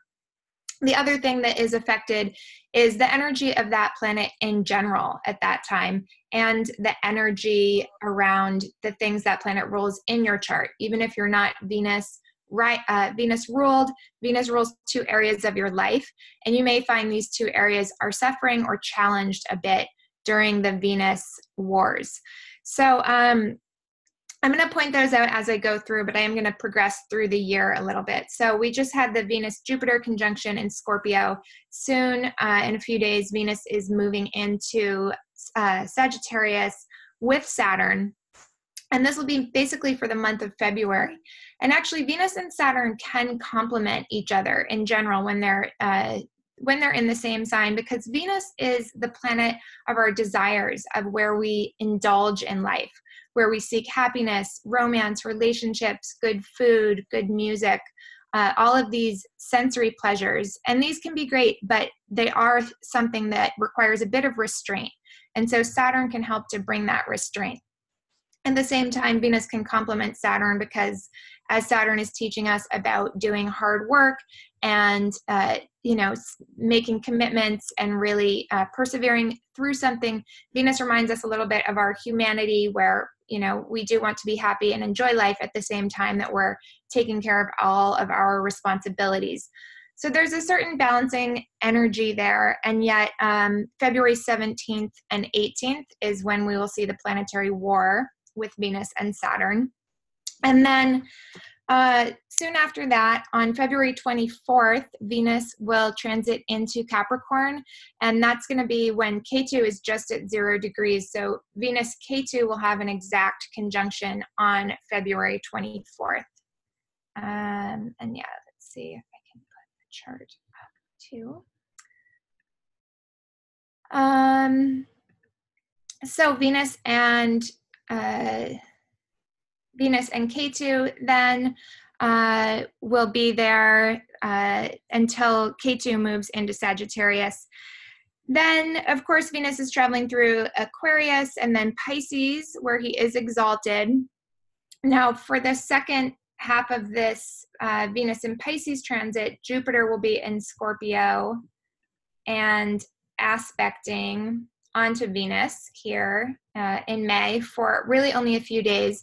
But that's a time where we could really harness that energy of Venus exalted and turn our desires towards a higher power, towards something higher, really aligning them with our higher purpose rather than just our own personal pleasure, as Venus can tend to make us seek. Now, as Venus moves along, he is going to be joining Rahu during both eclipses in July this summer. So during that time, and I didn't really dive into the Venus-Ketu exact conjunction, but both when Venus is joining with Ketu and when Venus is joining with Rahu, we may see aggravation in the areas of our lives ruled by Venus. And also, again, the nodes can help us to start to see our blind spots with certain things. And so in relationships in particular. When Venus is with Ketu back in February, we may feel a real turning away from our relationships, really looking at being very critical over them, being very critical over our own desires in general. Now, again, for the people practicing sadhana and really working on self-improvement, this may be a time where we can let go of some of our unhealthy desires or detach from some desires that we realize actually aren't making us happy. Later on, where we're looking at now, when Venus is with Rahu during these eclipses, that's another opportunity to really see how we are working with desires, how we're working with relationships in ways that are not helping us, that are not serving us. At the same time, there can be a lot of confusion when Venus is joining the nodes. The nodes can always bring up confusion. So that is something to watch for then. Now, as we move along in the second half of the year, Venus is going to be pretty much totally combust for most of August, really close to the sun. So he's going to be within 3 degrees of the sun from August 3rd through 25th. That's pretty combust, but even from like mid-July to mid-September, he's going to be close enough to the sun that we may be feeling this. So when Venus is so close to the sun in this combust state, we may really feel like we're not getting what we want. So again, it's going to be an opportunity to work with how we approach desire around the eclipses, because we really may feel frustrated with it later on in the summer when Venus is combust for 1 to 2 months. We may feel like we're not able to achieve the harmony or the compromise in our relationships, like things just are not there. This could be especially frustrating as we move on in August and late August and September when Venus is in Leo and combust. Because when Venus is in Leo, we're already really feeling like we should be getting what we want. Like what we want is the most important, and so that could be particularly frustrating during that period. And you know, as we move on through the year, we're going to see Venus come all the way back around, and there's actually going to be a second conjunction with Ketu in early December. So once again with this, Ketu could really help us go into the depths of the shadows that we hold in our own patterns, seeking happiness, seeking harmony in relationship, relating with our sensory desires. We may find, again, that the things that we think are making us happy just aren't at this time, and there can be a turning away from them, but also a lot of evolution if we're really doing the work around that. So a couple more of the planetary wars, just to touch on that. The second Venus-Jupiter war, that's going to be at the end of November. Venus-Mars, these two will be at war in mid-August, and they're actually both totally combust at that time. So they're really already suffering because of that. And that's going to be the biggest challenge during that time. And then, of course, Venus-Mercury, they're going to meet up near the end of July, and then again in mid-September. For the planetary wars are just a few days each, usually like 2 to 4 days when they're within 1 degree there. And I'm not going to do all the dates on that, but I put those out on my blog as we go through the year. Somya, I can't thank you enough for taking this topic on.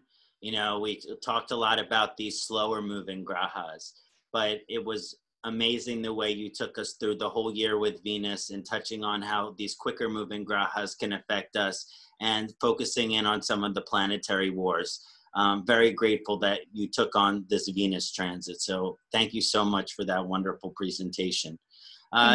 Is there anyone else who would like to comment on some of Venus's wars, transits as we go through 2019? Want to discuss Venus? Sadasiva ji? Sure. Just to also, Somya, excellent job with that. I wanted to just show this again because I was looking at it as Somya was also describing it, and especially in the summer with Venus, as Somya just said, Venus, Sun, Mars, and the combustion, and then the exact conjunction happening in Leo. Just to go through it, you could see Venus and the Sun here about 2 degrees separated on August 6th. Now, when Venus is combust and direct, it's on the other end, on the other side of the Sun. So when Venus is combust in retrograde, it's still combust, but it's between the Sun and the Earth. So its combustion is not so severe because it's very close to the Earth. But in this example, it's on the other side of the Sun. So Venus is as far away from the Sun as it can be when it's combust and retrograde. I'm sorry, when it's combust and direct. So that's what we have here. And you can see on August 6th, it's about as far away as it can go. I'll just run this forward each day. You'll see Mars move here, and then Venus and the Sun join almost exact, and then Venus catch up to Mars in Leo. So if I go forward, you see 19, 20. Mars is now in Leo. Venus and the Sun are 23. They're in 1 degree. Venus and the Sun tracks almost exact. From our point of view, they move almost exactly the same speed. That's why Venus doesn't go retrograde nearly as much as other planets, because it moves almost exactly the same speed from our point of view as the Sun. But anyway, so you see now they're both at 26, 27.44, 27.56. They're still, they stay within like 1 degree. Then we get here, and now you start seeing Venus and Mars get exact. And then here, like around August 20th, they're like almost exact, 21st, 22nd, 23rd. They're like within 1 degree right around here, around the end of August, like Somya said. I just think it's interesting to see it. And so to see it like that, and to see that, and to just sort of track it like that. The other thing about Mars-Venus that I'll just also add is there's also often a lot of libido and passion and sensuality when Mars and Venus come together. So it has that explosive potential. And it's also a strong potential for a lot of like sexuality. And that can be something, if you share that with your partner, to kind of shut up and kind of get physical a little bit, just to put it sort of bluntly like that. There's a lot of, sometimes we just talk too much, or you don't respect me, or this or that. It's like, oh, come on, let's just be animals. You know, Leo is a wild animal Rashi. It's called the wild animal more than anything. And that's kind of what, when Venus is in Leo, it's very passionate. It's a very passionate placement. When Mars is there, it's also very passionate. And when I see these kinds of conjunctions, Mars, Venus, or any 2 planets, I look to see which one is really kind of getting the better of it, like which one is in a more friendly element. Mars is definitely in a friendlier element here. It's also with the Sun, so it's a lot of fire. Venus is not really feeling that kind of support, so there can be that kind of, as Somya said, like, I'm not being appreciated and getting really frustrated. But if you can, like if you're in a relationship, easiest way to kind of flip the script when you get something like this is just shut up and kind of keep it light and fun and gregarious and physical. I'll just say that. So the combination of try to manage your desires and kind of express them physically a little bit and get some of that heat out of your system might be a good way to proceed, but we'll just keep it there. Venus is also moving toward debilitation, so try to enjoy it for a while. So just leave it at that. Yeah, that combust Venus is hot and heavy. So it's combust and with Mars. It's not just combust, it's with Mars, who's also combust. So it's a lot of combustion, and Venus is not getting the better of it there. But that's definitely something that will happen. And if you have that good thing, sometimes that's what you got, and you can get that heat out, you know. Sounds like a good time for tantric practices. Tantric, that's her. Okay, so does anyone else like to comment on the Venus transit throughout the year? Yeah, I just want to point out one thing. One of the things that I learned from Sanjay Rath's tradition is that combust planets kind of sometimes destroy the Karka values. That's why, you know, when you're ruled by Venus and it goes combust, you may feel tired, but create a lot of deep spiritual energy. And the Sun, you know, representing the divine, you know, when it combusts planets, it can create a lot of chance for spiritual growth. And then when it's one of the things that it's taken me a long time for me to understand is that when a planet is totally combust, like within sometimes maybe 1 degree, sometimes 40 minutes, you know, medieval astrologers used to call it Kṣaṇāti, and Kṣaṇāti planets actually are extremely powerful. I've watched it in transit, and you know, when my Karaka Saturn is totally conjunct the Sun, it's actually an extremely spiritual experience. Oprah Winfrey has Sun conjunct Venus, and you know, she has that kind of incredible magnetism from that, and it's actually extremely powerful. It's not, if you looked at her chart and you said, oh, she's got this combust Venus, you'd say, oh, you're never going to go anywhere with your career and your glamour and stuff like that. But the opposite is true, because the Sun is totally energizing when it's that close. Like, people come to me and they say, oh, my Venus is totally combust. I said, well, that's wonderful. Like, you know, sometimes 1 degree or half a degree, it's extremely powerful because you're getting all that incredible energy from the Sun. So excellent. So well put. Thank you, Barry. Any other discussions about Venus, Shukra? So I have, for the last question, put together a little remedial technique that I would like to share with everyone to apply during both beneficial and difficult transits. But I would first like to say that with a little joke, and that's that one of my teachers, Dr. Vasant Lad, he used to joke that astrologers have what is called Jyotish Unmad. This is a type of mental illness or mental disorder where we think about Jyotish all the time. And whenever we understand anything that is going to be happening in the world, we're going to understand it from a perspective of Jyotish. This doesn't just mean astrologers, but also real hobbyists, real enthusiasts of Jyotish. They have this way that they perceive universe through the lens of Jyotish. So just with that in mind, this is a simple technique. All of you can take it home. It's not to always pull the prashna for the moment when you're making every decision, because Dr. Lad would say that's Jyotish Unmad. I don't encourage you to always check the chart with every single decision which you are making. But maybe perhaps with the bigger decisions, you can take a look at the prashna to make sure, is this difficult transit going to be influencing this decision in a bad way? Or is this beneficial transit might be helping to benefit this decision in a good way? So I'm just going to share my screen for a moment.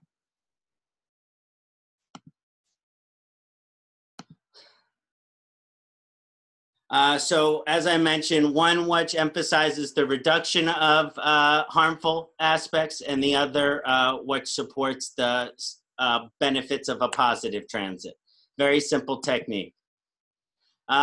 This is a prashna-based technique for malefic, so you can apply it during an eclipse. You can apply it during Saturn returns, Sadasati, nodal returns, planetary wars, afflicted moon. These are just a few of the difficult transits you can apply the technique.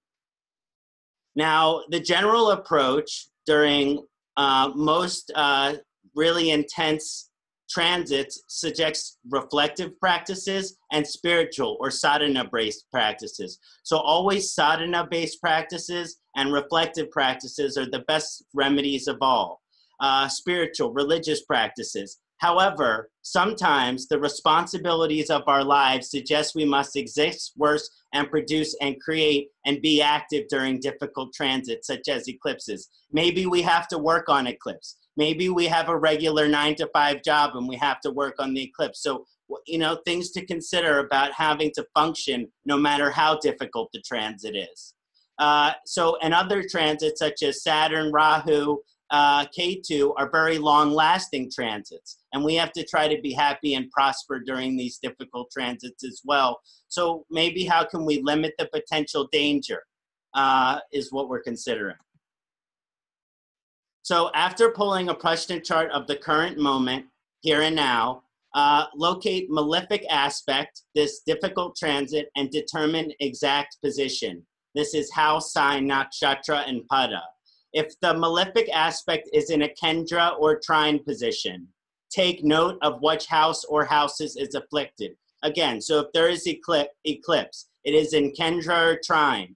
Take note of which house is being affected by the eclipse. Even consider the aspect. If the afflicted house in the prashna chart is also considered afflicted in the birth chart, then no actions are to be taken. It is indicative of potential danger. So if you're pulling the transit on the chart right now, and there is an eclipse in the 4th house, and you also have very afflicted 4th house, you should probably not go driving a car. This would be a very dangerous decision. This is something that you want to limit that action because of not only the transit, but the malefic aspect in your chart. So if the afflicted houses in the Prashna are benefic within the birth chart, so even though the eclipse is in the 4th house, you should probably not go driving cars no matter what. But let's say you have a very benefic exalted Jupiter in the 4th, or a very benefic exalted moon in the 4th. Then it's okay maybe that even though this eclipse is dangerous for that, your chart kind of protects you over that. Your chart kind of remedies you over that. So you don't have to be as protective if your chart kind of protects you from what's happening in the transit. So for example, if the Prashna chart shows an eclipse transiting the 4th house, and the birth chart shows Mars and Ketu in Cancer in the 4th house, this would be indicative of extreme danger for the native, such as like a car accident, and no action should be taken. So if there's a difficult energy in the transit in the 4th, like an eclipse, and also in the birth chart, they should really not take any actions in that area. And you can just look at the Prashna to see this, but we're talking about mainly in this malefic aspect when it's in a Kendra or a trine position. So this is another malefic aspect. If the malefic aspect or transit is in a Dusthana position in one of the 6th, 8th, or 12th house, then generally I encourage no action to be taken there. It can be very difficult when the difficult transit is in Dusthana houses. It might show significations in the birth chart that have some positive quality, but in the transit it can be very difficult. In the transit it can be very dangerous. A lot of difficult events happen during these times, or sometimes events which are fatal or chaotic. So the only exception I have for this is Viparita Yoga. If someone has Viparita Yoga in their natal chart, then maybe some actions can be taken, even if there's a difficult transit in the 6th, 8th, or 12th house. Again, this technique is just considering the Prashna with our actions, especially when there is an eclipse or a difficult planetary war, considering that Prashna in our actions. So right now I have here just a Prashna that I pulled. It's for later in June 9th. It's part of that really intense period that we're talking about. And as you can see, there are some difficult aspects of the Prashna. So it's never black and white. So it's not always an easy example, but there's an evaluation which goes on. So as you can see, as far as Kendra or trines which are affected, the 4th house and the 10th house are severely afflicted here. One with Ketu and Saturn, and the other with Rahu and Mars in the 10th house. Now, Mercury, we talked about being a little angel, which is a saving grace here. But this means you have to be careful if you pull this chart and you're going and about to go take some long distance travel. Maybe you're about to go take a long car ride. Maybe this isn't the best Prashna for that, but you have to consider your birth chart as well. Now over here, I have the great Bambino, Babe Ruth. This birth time is just something that is kind of, I found it, his birth time is questionable. It's partially rectified, and I like using this birth time for the babe. So when we're looking at this chart, he has some favorable positions in his chart, such as he has a strong Venus-Mercury conjunction in Aquarius in the 10th house. That's a very powerful position in the babe's chart. But in the conjunction of the Prashna, there's Rahu being there. So let's say the babe had a big decision to make about signing a contract with the new team, and he pulls this challenging Prashna up. So the Mercury aspect is kind of pulling things together here. But in general, so he could be able to evaluate it. But Rahu is an element.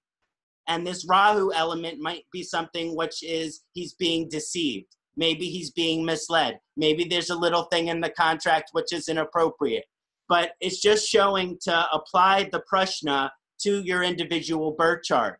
And don't consider the Prashna for every decision you're making, but maybe some of the bigger decisions, take a look at the Prashna and how it relates to the chart. what afflicted house is. Here's another good example. He has Viparita Yoga. The ruler of Babe Ruth's 12th house is in the 12th house. Mars is in the 12th house in Aries.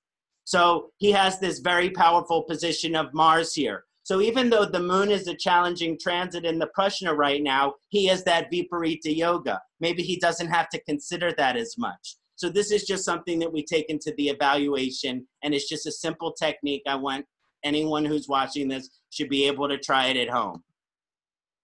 Now, the benefic aspect is how to use an auspicious transit for our benefit. This might include a benefic moon. Everyone likes Jupiter transits which are high dignity and functionally benefic, or aspects of your chart which are in high dignity or functionally benefic, favorable conjunctions. These are all times to use this other Prashna technique. Now, we'll start with the Dusthana houses. If the benefic aspects, the favorable aspect which you want to activate is in a Dusthana house, generally its energy is limited, and so that energy will be afflicted. The transit is less favorable, and it is indicative of potential danger, loss, and health challenges. So whenever you want to use a favorable transit, unless you have Viparita Yoga in your chart, don't look for that favorable transit in Dusthana position. Wait for it to be in Kendra position before you perform the action. So if the Prashna chart shows full moon in Rohini transiting the 8th house, this could be indicative of potential danger. Even favorable transits over the 8th and 12th house must be noticed. We should do sadhana, spiritual practices. So after pulling the Prashna chart for this exact moment, determine the benefic aspect, house, sign, nakshatra, and pada. If the benefic aspect is in Kendra or trine position, take note of which house is activated. Energies related to the activated house in the Prashna chart become more auspicious for the individual. So if you have this very auspicious transit showing up in the 10th house of the Prashna, it could be very positive in that area. If positively affected house in Prashna is also, let's say, functionally benefic and strong in the divisional 1 chart, it could be indicative of incredible rewards. Even if positively activated charts in the Prashna are found to be malefic in the birth chart. So we're talking about the Prashna is really good for the 10th house, but the person's chart, their natal chart 10th house, is afflicted. It may be a good opportunity for the native to experience rewards or positive energy where they normally would not. So normally someone who has difficult karma there, this positive transit bringing energy to the transit there could show potential opportunity for them. So if Jupiter is in Cancer transiting the 9th house, that's a very favorable time to take action concerning higher education, the guru, and religious or devotional practices. Even if the native has a heavily afflicted 9th house in their natal chart, it's still a good time to improve their karma because of that Jupiter shining that aspect on that 9th house. So this is just another example of how to use the auspicious Prashna, maybe work with it a little bit. You have May 9th, 2017. I like this chart when Venus was exalted. And this is in its ascendant position. Sun was also very strong during that time. Now, there are difficult aspects of this Prashna, but we're focusing on the Venus being the best positive aspect. Now, on the right side, we have Yogananda's birth chart. His Lagna is very powerful. He also has the ruler, he has Viparita Yoga. The ruler of his 8th house is in the 8th house, conjunction with Mars. So, of course, now, this is a whole other philosophical question, but some believe Yogananda was a Satguru. So in many ways, he transcended his chart. So it's possible some of these chart aspects, not only is he manifesting the highest possible level of them, but he's transcended past them. But this is another philosophical point which I don't want to get too much into. Now, this other aspect here showing that in general, this Prashna for Yogananda, a good Lagna in the Prashna is a good time for Yogananda to take any dharmic actions, especially associated with the moon. And the moon is in the 8th house in the Prashna. That's a difficult position. We talked about moon in Dusthana house. Be careful with that action. But then he has Viparit Yoga. So he has this powerful to transcend any kind of difficult energy there towards a more auspicious positive energy. So this is just an example of how we kind of use the Prashna along with our chart to kind of magnify our decisions. You know, in the Prashna here, the Saturn was in the 10th house. So if he was going to be releasing his book, he probably wouldn't want to consider this retrograde Saturn position on the 10th house when he made that final decision. So these are just some of the things we consider in using a Prashna when evaluating difficult transits and benefic transits. And it's just a simple remedy. And I hope everyone enjoyed that. And thank you for giving me the time. And I would love to hear any other remedies from the panel, any techniques as far as using a beneficial transit or reducing the malefic transit. I know Pundit Samavedula has told us many remedies, but any other remedies which anyone from the panel would like to share would be deeply appreciated. Barry? So one of the things that I always, the mind tends to kind of cling to the negative and kind of exaggerate it. And I always have my students from my blogs and they're always kind of worried about every last transit. And so one of the things that you have to remember is that, most of the time transits are kind of just bumps. It depends on the dasha that you're in, because transits are 20% and dashas are 80%. So when you have a direct hit, it's like, I'll give you an example. Like I was running a Mars-Mercury period, and which is something that is kind of a karaka for accidents. And we had a Mars-Mercury conjunction happening in a planetary war on a Wednesday, which is, I'm Scorpio rising, so Mars is not really a great. Mercury is a. So I knew not to drive that day, and I was sitting in my office, and my wife came in and said, "Is your car in the driveway?" And she didn't hear me, and so she backed out fully into my car at 20 miles an hour, which no one ever does. And she just so she damaged both of our cars. So the prediction was absolutely right. It was luckily there was karma shift and I wasn't hurt, but and she wasn't hurt. Me at $2,500 to her damage. But the point is, it's like major events happen when you have a confluence of the dasha and the transit happening at the same time. The transits of the ascendant lord are going to be very key. The transits of the dasha lord are going to be key. But usually to get a really direct hit, you've got to have it hitting your natal chart in the right place. You've got to have. And most people fear all the things that we talk about. And you have to remember that most of the time God's taking care of us, and most of the stuff we fear doesn't happen. So there are times to be cautious. If you see like a direct hit, like I gave the example of. But many times, you just, it's a little bump, and you just have to know it's a little bump. You do your sadhana and you're fine.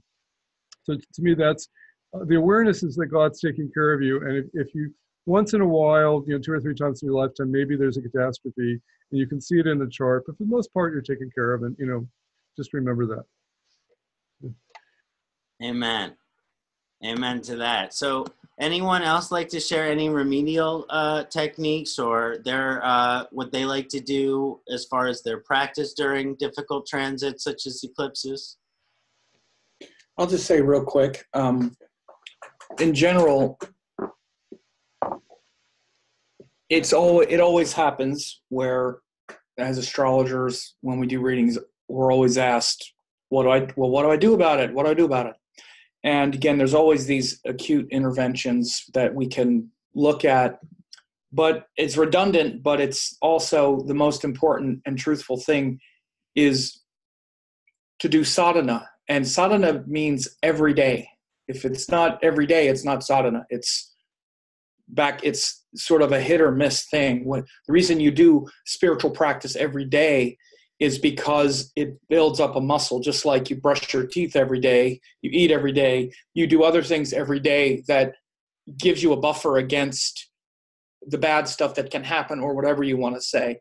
When you live your life that way, then, as you're looking at any astrological situation, you just see it as an opportunity. And that's not just a slogan.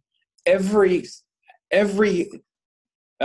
hit through aspect or whatever is always potential. All of the planets are potential.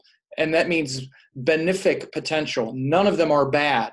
There's nothing bad happening anywhere, ever. Again, it might sound like that's just a sort of cheerleading, but it's not. When, I'll be a little autobiographical. I have all these planets in Gemini. I'm about to get hit. All that stuff in Gemini and eclipses, I got like most of my chart there. And I'm like, I can already feel the power coming. I'm not afraid of it at all. Rahu going through the first, eclipsing all that Mars stuff.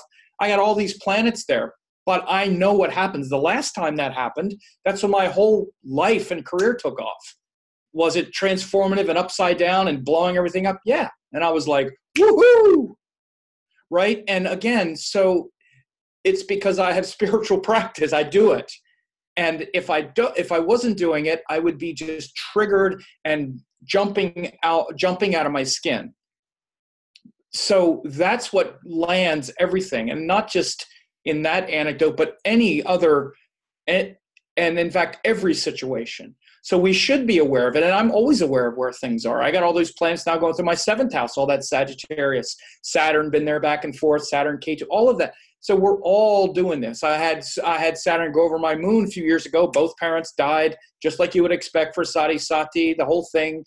When Saturn Rahu joined in Libra, right on my moon back several years ago. I knew all that was coming. And it was also very intense. And it was also in a time of enormous growth where I started my school and did all this other stuff. It was just full on. So the thing to understand when you get these, what look like vicious transits that you might be afraid of, this is when the power comes.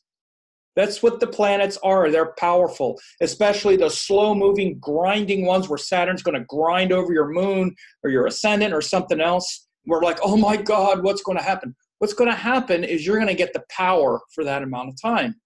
And if you're just triggered and thinking your whole life is out here, then it's just going to bury you. This is why you do sadhana, because when you do sadhana, you still get the intensity, but you get the wisdom. You get the direct hits of one planet on something else. And that doesn't happen very often. And when it happens, you should be alert to it.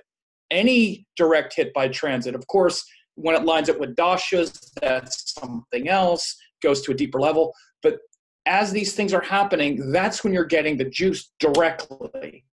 It's like Saturn coming and going, bam, now you're getting me. And there's nowhere to run, right? Now, of course, you want to look at things that could be dangerous and whatnot and know all that's going on if you can read it astrologically, but to fear it and all that stuff, that's just a form of ignorance. And so this is what sadhana is. It's that resilience and the ability and capacity to handle all of that power, because that's what it is. It's all power and it's all benefic. All of it. So that's what I would say. Yeah, through the power of the great guru, may we all transcend our fears. Yeah, and be able to sit with that and ride that big wave. You know, I've been using the surfer analogy the last few years. You know, when you're surfing, like you might see this huge wave and it might scare you. Like, I don't know if I could surf that wave. That's pretty dangerous. But if you can get up on that wave, man, you're going to go fast and farther than you would go otherwise. You can stay on the little waves. Oh, I can handle this much karma. I can handle this much intensity. I can handle this much transformation. That's just a little outside my comfort zone. But if that big wave is coming, and the big wave, like this coming year, the big wave's coming for me. When you see the big wave is coming, you don't have any choice. It's coming. So you get ready for the big wave. And if you're ready for the big wave, then you can get on the board and get steady. And then the big wave comes and then you're on it. And you're like, woo. If not, you see the big wave coming and you're like, oh. Cowabunga. Cowabunga, that's awesome. Yeah, ride that wave. And I think, you got no choice. It's coming. The big waves are coming. All the waves we can see and fear, they're coming. So let's get ready to ride them. And that's what sadhana is. That's the great thing. Go ahead. Yeah. So anyone here on the panel, just anything they'd like to share to our community in the light of our discussion of this year's transit and our, just our journey together?